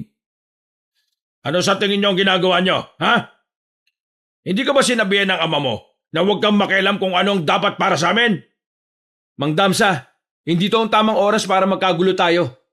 Maraming aswang ngayon sa baryo. Magtulungan na lang tayo. Hindi ko kailangan ng tulong mo. Kayang-kaya namin ng mga aswang. Kaya kayong tatlo, manahimik lang kayo at wala kayong gagawin. Bakit? Takot ka bang mawalan ng papuri sakaling makita ng mga tao na kami naman talaga ang kumakalaban sa mga aswang? Ang kapal na nga ng mukha mo na ang kinin ng papuri na dapat sa amin eh. Tapos ngayon, ayaw mong may gawin kami? Napakabaka sarili mo naman. Kurak! Kurak ka dyan, subatembang ko.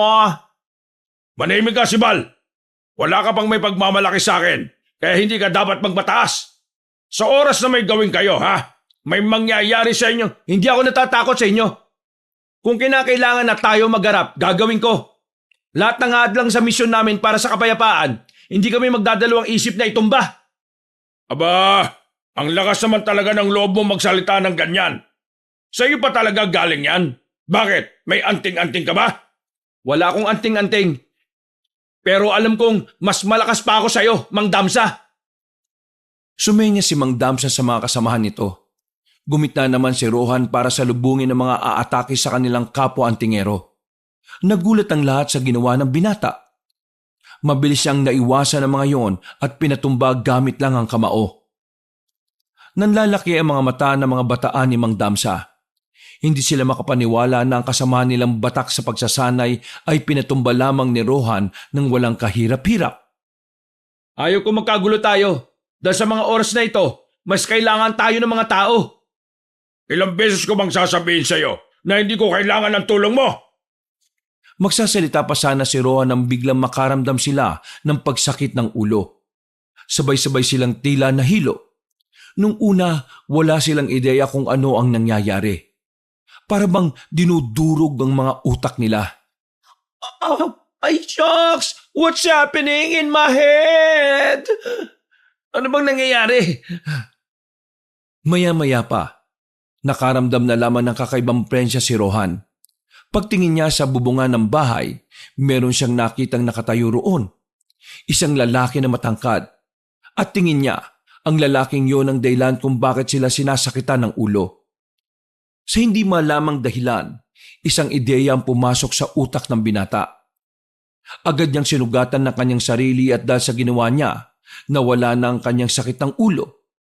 Napagtanto niya na parang isang hipnotismo pala ang ginagawa ng lalaki sa kanila. Sugatan niyo mga sarili niyo! Ginagamitan tayo ng hipnotismo ng lalaking yan! Sinunod siya hindi lang ng magkapatid, maging sila Mang Damsa ay nakigaya na rin. Nang mawala ang sakit ng ulo, agad na pinukulan ni Mang Damsa ng palaso ang lalaki. Pero mabilis lang itong nakalipat sa kabilang bubungan. Nakakatuwang pagmasdan na mga antingero din ng mga nag-aaway-away. Nakakatawa na nakakaawa.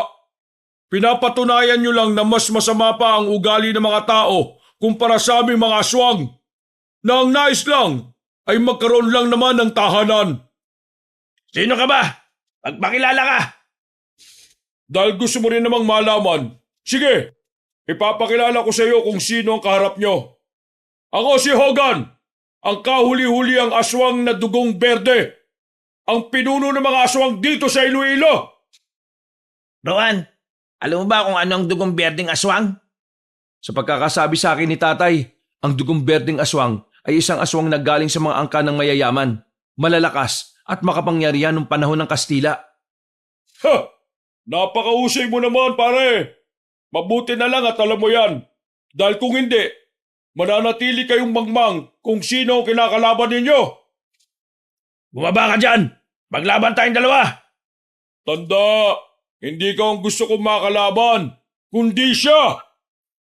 Tinuro ng lalaking si Hogan si Rohan. Nainsulto naman agad si Mang Damsa dahil sa sinabi ng lalaking yon.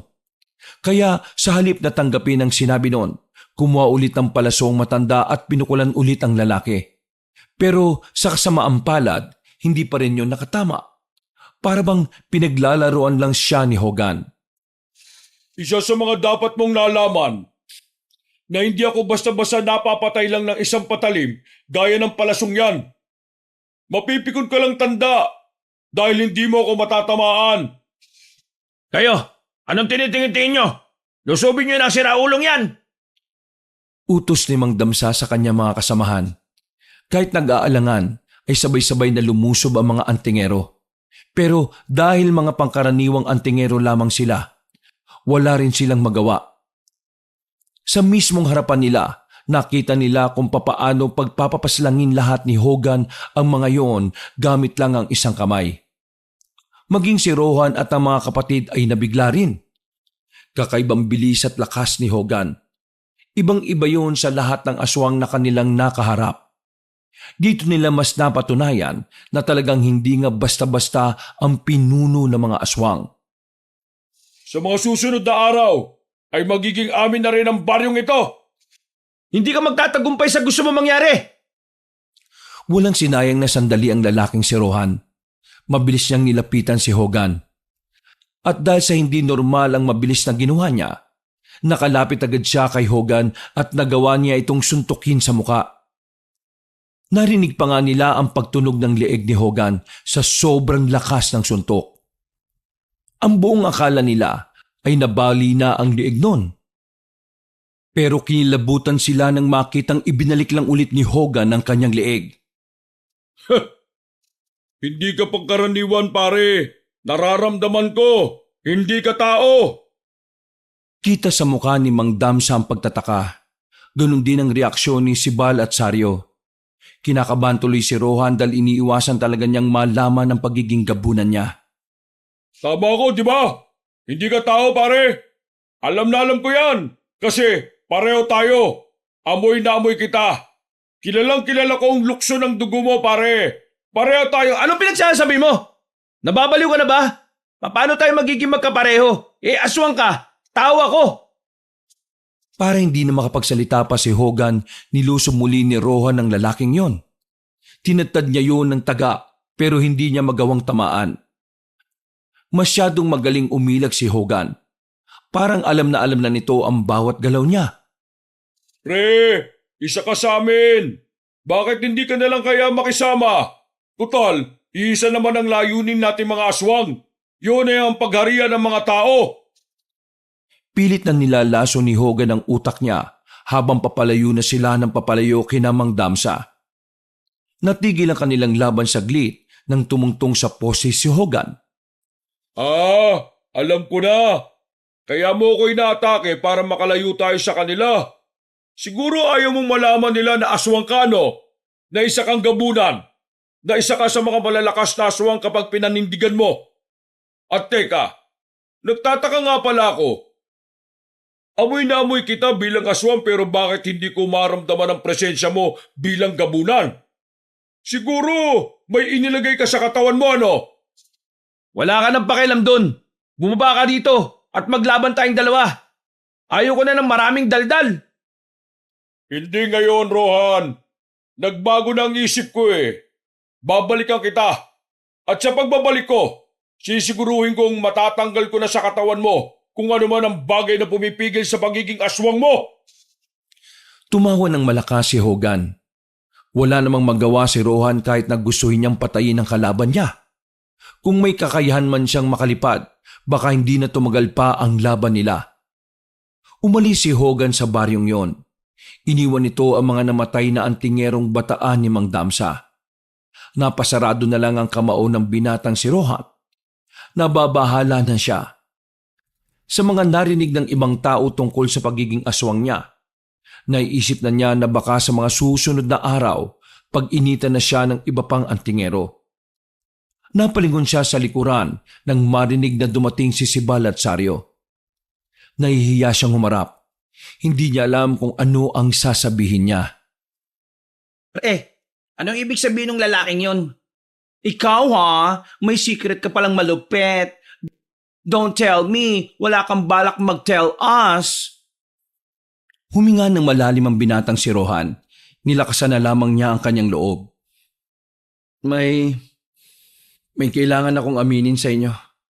Pero kung ayos lang, gusto kong sabihin ito na kasama si tatay at nanay. Tumango lang si Sibal at Saryo. Nang masiguro na nilang wala nang natirang aswang, bumalik na rin sila sa bahay nila Rohan. Nagharap-harap sila sa lamesa. Hindi pa man nagsasalita si Rohan sa kanyang mga magulang, alam na kagad na mga ito kung ano ang kanilang pag-uusapan. Sibal, Saryo, mga kaibigan ko kayo. Pero kailangan kong itago ito sa loob ng mahabang panahon para na rin sa kaligtasan ko. Pero ngayon, mukhang kailangan ko na rin ipagtapat sa inyo dahil malalaman na rin naman ang lahat eh. Isang malalim na hininga na naman ang ginawa ni Rohan. Tumingin siya kay Mang Samyo at pati na rin kay Aling Bettina. Pareho ang sinasabi ng ngiti ng mga magulang niya. Sibal, Saryo, tama ang lalaking si Hogan. Hindi ako tao. Hindi ako kagaya ninyo. Dahil una pa lang, isa akong aswang. Aswang na gabunan. Isa sa mga malalakas na uri ng aswang. Teka, sandali. Paano nangyari yun? Sabay na lumaki tayo, di ba? Hindi naman kita nakita ang aswang nun eh. Oy, experiment ba na story yarn? No time for joke ha, truth only. Ayaw niyong ikwento ko ang lahat mula sa simula. Sandaling uminom muna si Rohan ng kape. Kinakabahan man sa magiging tingin sa kanya ng magkapatid, kailangan niyang tibayan ang kanyang loob. 2 dekada na ang nakakaraan. Nakita ko ni tatay at nanay sa kagubatan. Basang-basa ako ng ulan. Nung una nila akong makita, maging sila'y natakot din. Itim kasi yung buo kong katawan eh. Pero kinuha rin nila ako nang akalain na namalikmata lang sila. Inampun nila ako. Inalagaan hanggang sa maging 1 taon na ako. Dito pa lang nila nalaman na hindi ako normal. Ang kwento sa akin ni tatay, naging gabunan ako nung 1 taon pa lang ako. Naging mabangis na aswang ako. Dumating sa puntong muntikan ko pang mapatay si tatay. Kinulong nila ako pansamantala. hanggang sa natuklasan ni tatay ang paraan para maitago sa katauhan ko ang pagiging aswang ko. Isang patay na anting-anting ang pinalunok niya sa akin. Ang anting-anting na yon ay ang kumukontrol sa utak ko para hindi ako tuluyang maging ganap na aswang, na parang walang isip. Kaya magmula nun, eto na ako, namumuhay bilang tao. Kahit na ramdam ko pa rin sa sarili ko ang pagiging aswang ko. Kaya ba kulay itim ang kamay mo kanina? Oo, pero hindi naman ako naging aswang kanina. Lahat ng kakayahan ng isang gabunan, nagagawa ko kahit tao ang estado ko. Pero ang mga senyales ng pagiging aswang ko ay hindi mawawala. OMG! This is revelation, confession, confirmation. Basta lahat na may mga syon. Maliban na lang ang corruption.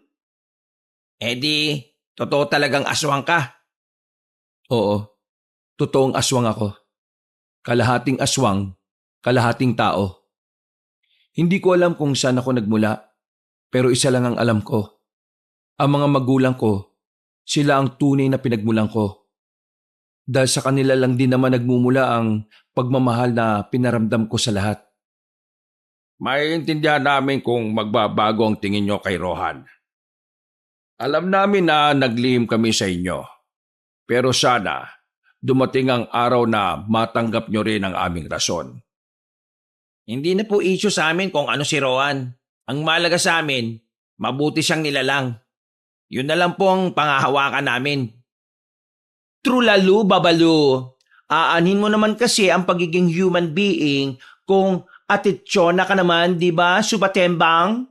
Ibebet ko na ang aswangit na goods kaysa naman kay Mang Damsa na very bad ang katawang lupa niya. Tama si Kuya Rohan. Hindi nagbagong tingin namin sa'yo kahit na kaunti. Ikaw pa rin ang Rohan na nakilala namin. Bongga! After ng revelation, confession, confirmation, ngayon naman ang acceptance, remittance, substance, importance, maliban na lang sa nutribans kasi wala na nun. Kuya, ano ba pinagsasabi mo? Seryosong usapan eh. Kulit mo talaga.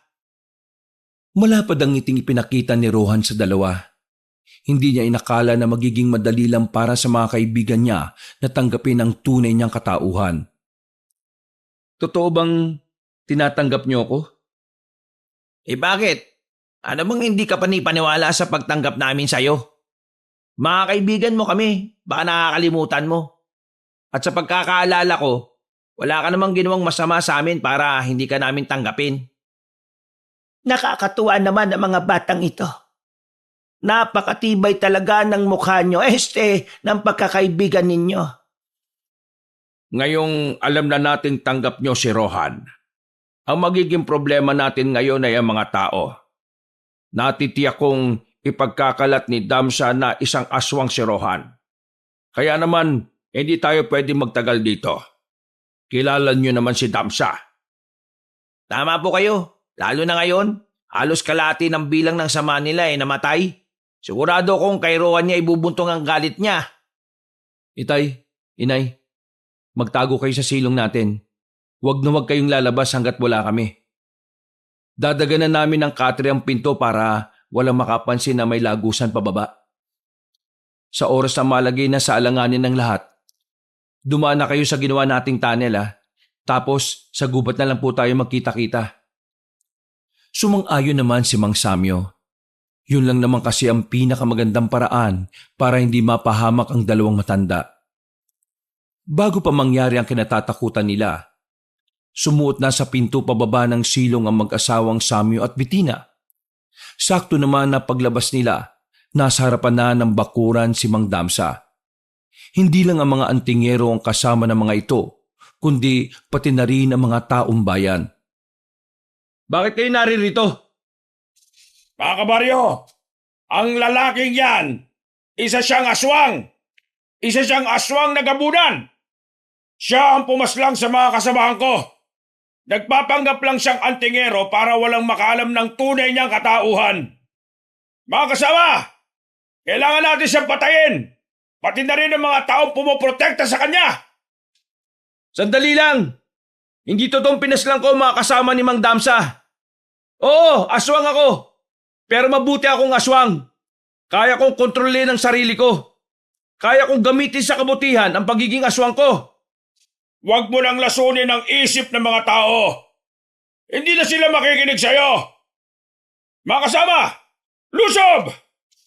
Huwag kayo lalapit! Nang itaas ni Sibal ang kanyang itak, bigla na lamang humangin na malakas. Winasiwas ni Sibal ang itak sa ere at lumika ito ng malakas na impact na pumigil sa taong bayan na makalapit sa kanila. Huwag nyo nang subukan na makalapit. Kung pagpipilitan nyo, wala kami magagawa kundi ang lumaban sa inyo. Mga kasama, tumayo kayo dyan.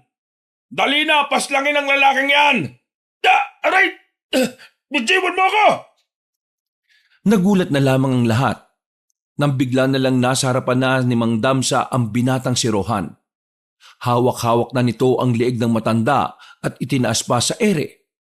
Sa puntong ito, gumapang na ang itim mula sa kamay ni Rohan hanggang sa kanyang balikat.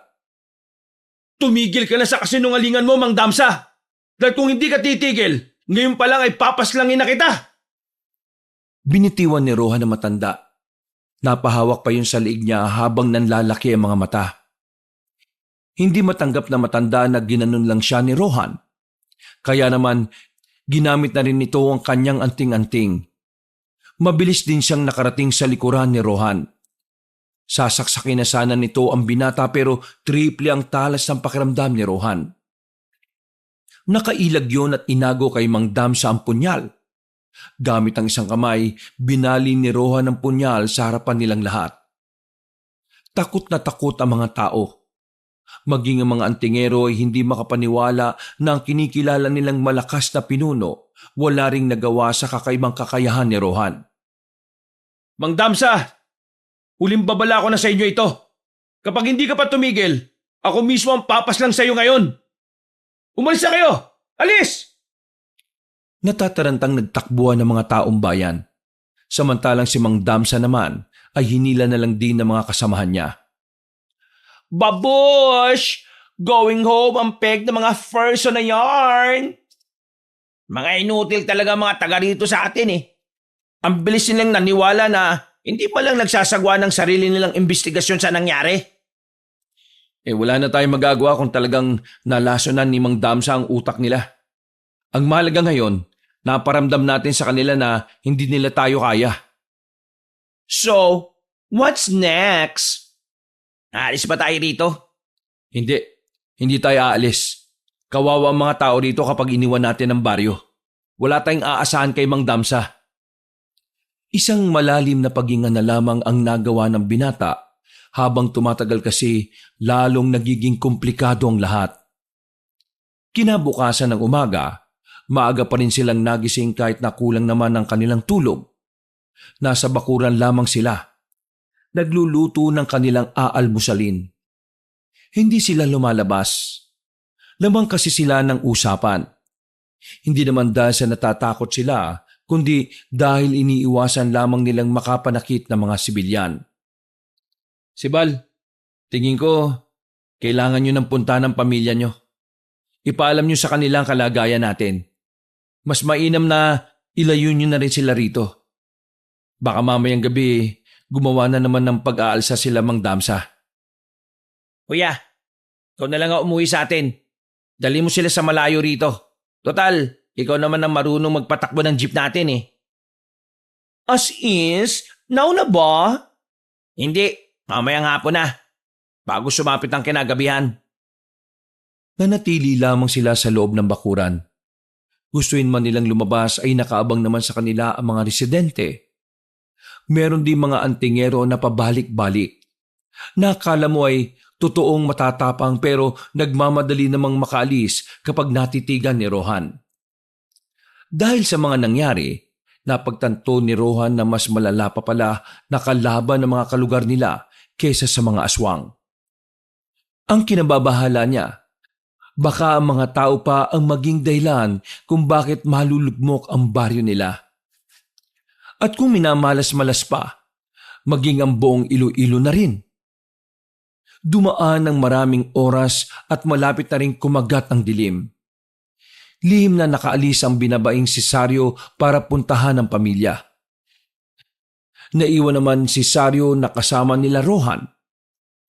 Tay, Nay, pwede na kayo ulit pumasok sa ilalim. Kagaya ng napag-usapan ha. Sa gubat na tayo magkikita kapag dumating sa puntong kailangan na naming lisanin ito. Agad namang sinunod ng dalawang matanda ang sinabi ni Rohan. Kahit na kinabukasan, nanatiling naroon si Rohan at si Bal. Maigpit ang hawak nila sa kanilang mga sandata. Pre, kung ano man ang mangyari sa ating dalawa, gusto kong malaman mo na ikaw ang idol ko. Para kang sira. Pinagsasabi mo dyan, hindi tayo mamamatay no? Pre, sa totoo lang kinakabahan ako. Kalaban natin ang mga aswang, kalaban pa natin ang mga tao na dapat kakampi natin. Kailangan mo lakasan ng loob mo. Kung hindi, manghihina rin ang anting-anting mo. Oo, ginagawa kong lahat para maging matibay. Sana nga lang, hanggang dulo hindi ako hayaan ng anting-anting ko. Kailangan lang natin. Uy! Anak ng teteng! Hindi na naituloy ng binata ang kanyang sasabihin nang may biglang tumusok na palaso sa harapan nila. Mabuti na lang ay agad na gumana ang anting-anting ni Sibal kaya madali itong nakailag. Si Rohan naman ay lumundag ng palayo. Nagkalayo sila ni Sibal. Nasa kabilang parte ito ng gilid ng bahay. Nagsisimula na naman ang mga antingero. Mag-iingat ka pare. Hindi ba natin sila talaga pwedeng palagan? Napipiko na ako sa mga yan Paano mo papalagan kung hindi nga natin alam kung nasan sila? Ito na naman, kainis, tago! Pinaulanan sila ng maraming palaso. Mabuti na lamang ay nakapagtago si Rohan sa ilalim ng papag. Si Sibal naman ay tinakip sa sarili ang yero na nakatambak lang doon. Naiinis na ako! Biglang lumabas sa pinagtataguan si Sibal. Tinaas niya ulit ang itak niya sa ere. Lahat ng palaso na papunta sana sa kanya ay nilipad lang ng hangin. Pagkatapos nito, humagupit siya ulit sa itak para makalika ulit ng malakas na impact. Sa ginawa niyang yon, nakita na nila sa taas ng mga puno na nagtatago mga yon. Sinamantala na ni Rohan ang pagkakataon. Mabilis niyang tinungo ang mga puno at saka pinagbababatukan ang mga antingerong nakadipana. Hindi niya yun pinaslang dahil alam niyang matutulungan sila ng mga yon kapag dumating na ang mga aswang. Wala na bang papana sa atin? Pinatulog ka na muna sila, pero mas may kailangan pa tayong isipin. Bakit? Anong problema? Nararamdaman ko na ang mga aswang. Nandiyan na sila. Hinawi ni Rohan si Sibal nang may lumitaw ng aswang mula sa itaas. Nakalbot nito si Rohan. Pero nang umitim na ang kanang kamay ni Rohan ay dinakma niya ang aswang na yon at agad na pinatay. Napalibutan na sila ng mga aswang. Marami ang mga yon. Nababahala si Rohan para kay Sibal. Kung siya lang kasi ang naroon, makakatagal siya sa laban. Pero iniisip niya si Sibal. Kahit kasi may anting-anting ito, mawawalan din yun ng bisa kapag nakialam na si Hogan. Nagsimula ang laban. Minadali lang ni Rohan ang mga aswang. Pinagpapapas lang niya na lahat at wala nang pinroblema pa si Sibal. Pero hindi pa pala roon nagtatapos ang lahat. Dahil sa ibang parte pa ng kanilang baryo ay kumalat na ang mga salot na nilalang. Pinapahanga mo talaga ako, Rohan. Tunay ngang isa ka sa amin. Napalingon si Rohan sa taas ng puno nang lumitaw roon ng lalaking si Hogan. Tumalon ito palapit sa kanila. Nasa 10 metro na lang ang distansya nila sa isa't isa. Tapusin na natin ang laban na ito! Huwag tayong maglalaban. Dapat magkakampi tayo. Wala akong pakialam sa sasabihin mo. Hindi nagsayang ng oras ang lalaking si Rohan. Sa puntong ito, 2 kamay na ang umitim sa kanya. Pumuti na rin ang kanyang buhok. Medyo nabahala si Sibal sa sarili kay Rohan dahil parang unti-unti nang lumilitaw ang pagiging gabunan nito. Tinaga ni Rohan si Hogan pero nahawakan lang ng lalaking aswang ang itak niya. Inagaw yun sa kanya at pinutol. Hindi tumigil si Rohan. Lahat ng nakita niyang pagkakataon ay kinuha na niya para patamaan ng kanyang mga suntok si Hogan. Binugbog niya yun ng binugbog. Nilamog niya ang mukha nito at halos hindi na yon makilala sa dami ng dugo na tila hinahilamos nito. Gigewang-gewang na si Hogan, pero katakataka na nagagawa pa rin nitong tumawa. Napakalakas mo! Tunay ngang isa kang gabunan. At bilang paggalang sa pinapakita mong lakas, ipapakita ko na rin kung ano ang sakin. Sibal, umalis ka na! Bilisan mo! Hindi kita iiwan! Mapapahama ka lang dito! Bilis na! Agad sumunod sa kanya si Sibal, hanggang sa tuluyan na ngang nakapagpalit ng anyo si Hogan. Kulay itim na ang buong katawan nito at puting-puti na rin ang buhok. Pareho pala silang gabunan. Ngayon, ipapakita ko sa iyo ang tunay na lakas ng isang gabunan. Sibal! Nabahala si Rohan sa mga sumunod na nangyari. Dahil sa halip na siya ang atakihin, si Sibal ang inunan ni Hogan. Mabilis na nalapitan ni Hogan si Sibal at saka hinambalos ang katawan ng lalaki ng 3 ulit sa haligi ng bahay. Agad naman ding nakalapit doon si Rohan para harangan si Sibal. Ganyan ba ang malakas? Inuuna mo ang taong alam mong mas malakas ka sa kanya? Isa ka palang duwag Nawalan na ng malay si Sibal sa mga sandaling yon. Aatake pa sana si Hogan nang biglang may pumukal na itak patungo sa direksyon nito. Tinamaan ng aswang sa balikat. Sirit agad ang dugo nito habang nanlalaki ang mga mata. Pagtingin nila sa labas, nakarating na pala si Sario. Lumundag na mabilis si Sario palapit kay Hogan. Habang hindi pa nakaka-recover ang pinunong aswang, sinuntok na ni Sario ng malakas si Hogan sa tagiliran. Super duper hyper fantastic elastic electric bombastic punch! Bumalandra si Hogan sa gilid dahil sa lakas ng ginawa ni Sario. Buong akala nila ay hindi nababangon si Hogan, pero hindi pa pala yun ang katapusan. Magaling! Magaling! Sobrang husay! Pero hindi ako mapapatay ng isang pangkaraniwang antingero lang! Biglang tumalon si Hogan at dinakma ang mukha ni Sario.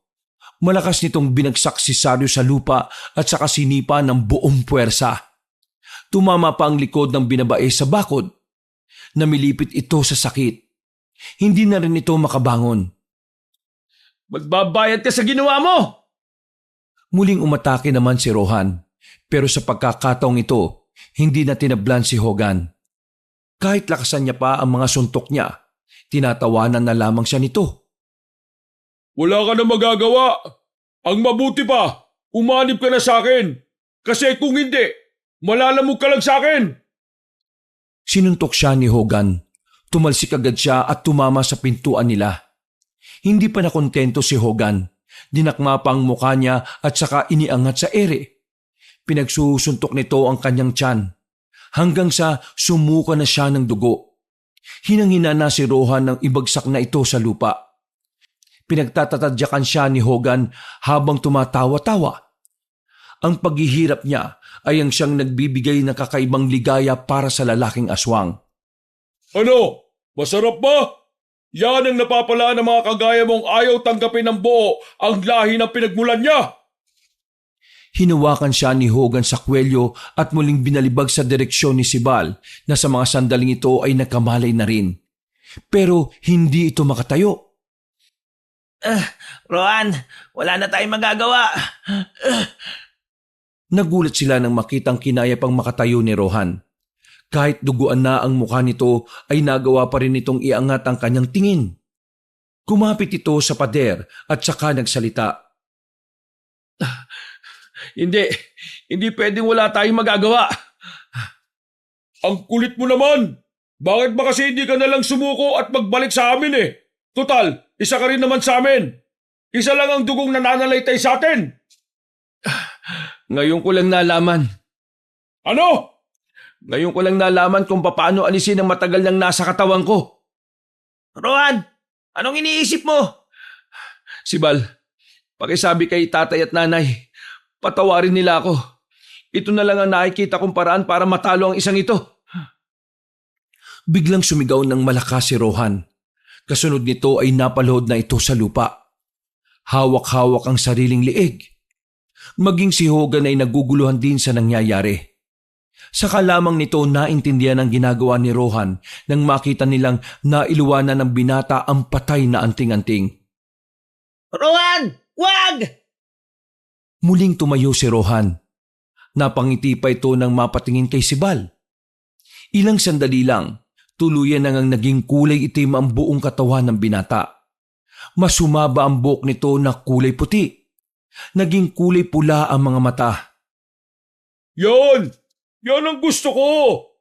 Tinanggap mo na sa wakas! Ah! Walang pangungusap na natapos ang aswang na si Hogan nang lumapit sa kanya ang buong bersyon ni Rohan bilang isang aswang na gabunan. Dinukot ni Rohan ang puso ni Hogan nang walang kahirap-hirap. Pagkatapos, tinapaktapakan nito ang pusong yon hanggang sa magkandalasog-lasog. Hindi pa nakontento si Rohan. Pinagtatatadyakan niya si Hogan sa ulo na naging dahilan para mabasag ang bungo nito. Nanlalaki ang mata ni Sibal at Saryo. Sa isang iglap lang, nagawang patayin ni Rohan ang pinuno ng mga aswang. Pero natatakot sila kay Rohan. Dahil sa mga sandaling ito, kita nilang wala na sa sarili ang kanilang kaibigan. Rohan, tama na! Patay na si Hogan! Hindi na makakalaban yan sa'yo! Nakinig si Rohan, pero kinabahan si Sibal nang makita siya naman ang lalapitan ni Rohan. Rohan, lumabang ka! Labanan mo yan! Labanan mo ang pagiging aswang mo! Kakaunting distansya na lang si Rohan nang biglang dumating naman si Mang Damsa. Tumakbo ito palapit kay Rohan at tinangkang itatarak ang itak. Pero nasa lagyon ni Rohan. Binalibag nito ang matandang antingero. At nang bumalandra ito sa gilid, ay nilapitan niya yun ulit. Akmang papas lang inasana ni Rohan si Mang Damsa nang biglang dumating naman si Mang Samyo. Mabilis nitong naitarak sa likod ni Rohan ang kulay gintong punyal. Dahil sa ginawa ni Mang Samyo, unti-unting bumalik sa dating anyo ang binata.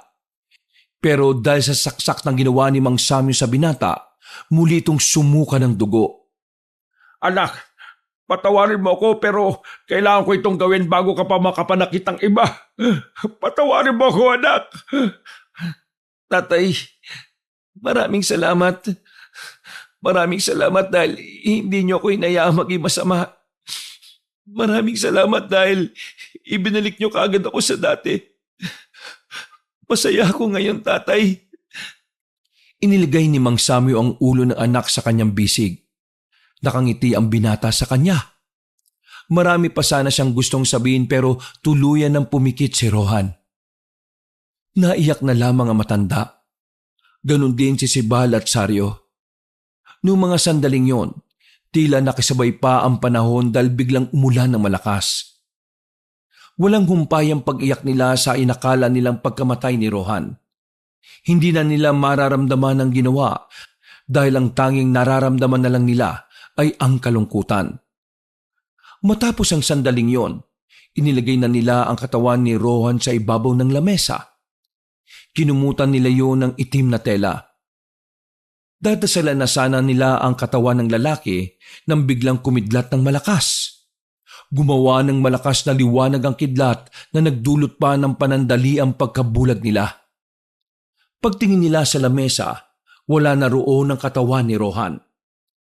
Isang boses ng babaeng mahiwaga ang kanilang narinig. Parang nanggagaling sa kalikasan ng tinig nito. Saktong nagsalita ito ay tumigil naman ang ulan. Tapos na ang misyon ni Rohan sa lupang ito bilang aswang. At dahil sa pagmamahal niyo sa kanya, isang biyaya ang ipagkakaloob ko sa inyo sa mga susunod na araw. Nang mawala na ang mahiwagang boses, saka na muling bumuhos ang malakas na ulan. Napatulala na lamang sila noong mga sandaling yon. Hanggang sa sumapit ang kinabukasan. Hindi na nila muling nakita pa si Rohan. Ang paniniwala nila, Si Rohan ay pagmamay-ari ng isang diwata na ginawa lamang instrumento para sa kabutihan. Lumipas ang 2 linggo. Tahimik na ang baryo. Wala ng mga aswang dahil nang mamatay ang pinuno ng mga yon, nagkandamatay na rin silang lahat. Payapa na ulit ang baryo. Matino na rin ang utak ni Mang Damsa. Sa katunayan, humingi pa nga ito ng paumanhin sa kanila. Miss na nila si Rohan, pero kailangan nilang tanggapin na wala na nga ang binata. Mabuti naman at dumating na kayo. Magsisimula na tayo sa pagdarasal. Pumasok na ang magkapatid na si Bal at Saryo. Nakabenda pa ang mga braso nito dahil sa mga bali na natamo. Nakakapanibago. Hindi ako sanay na wala si Rohan.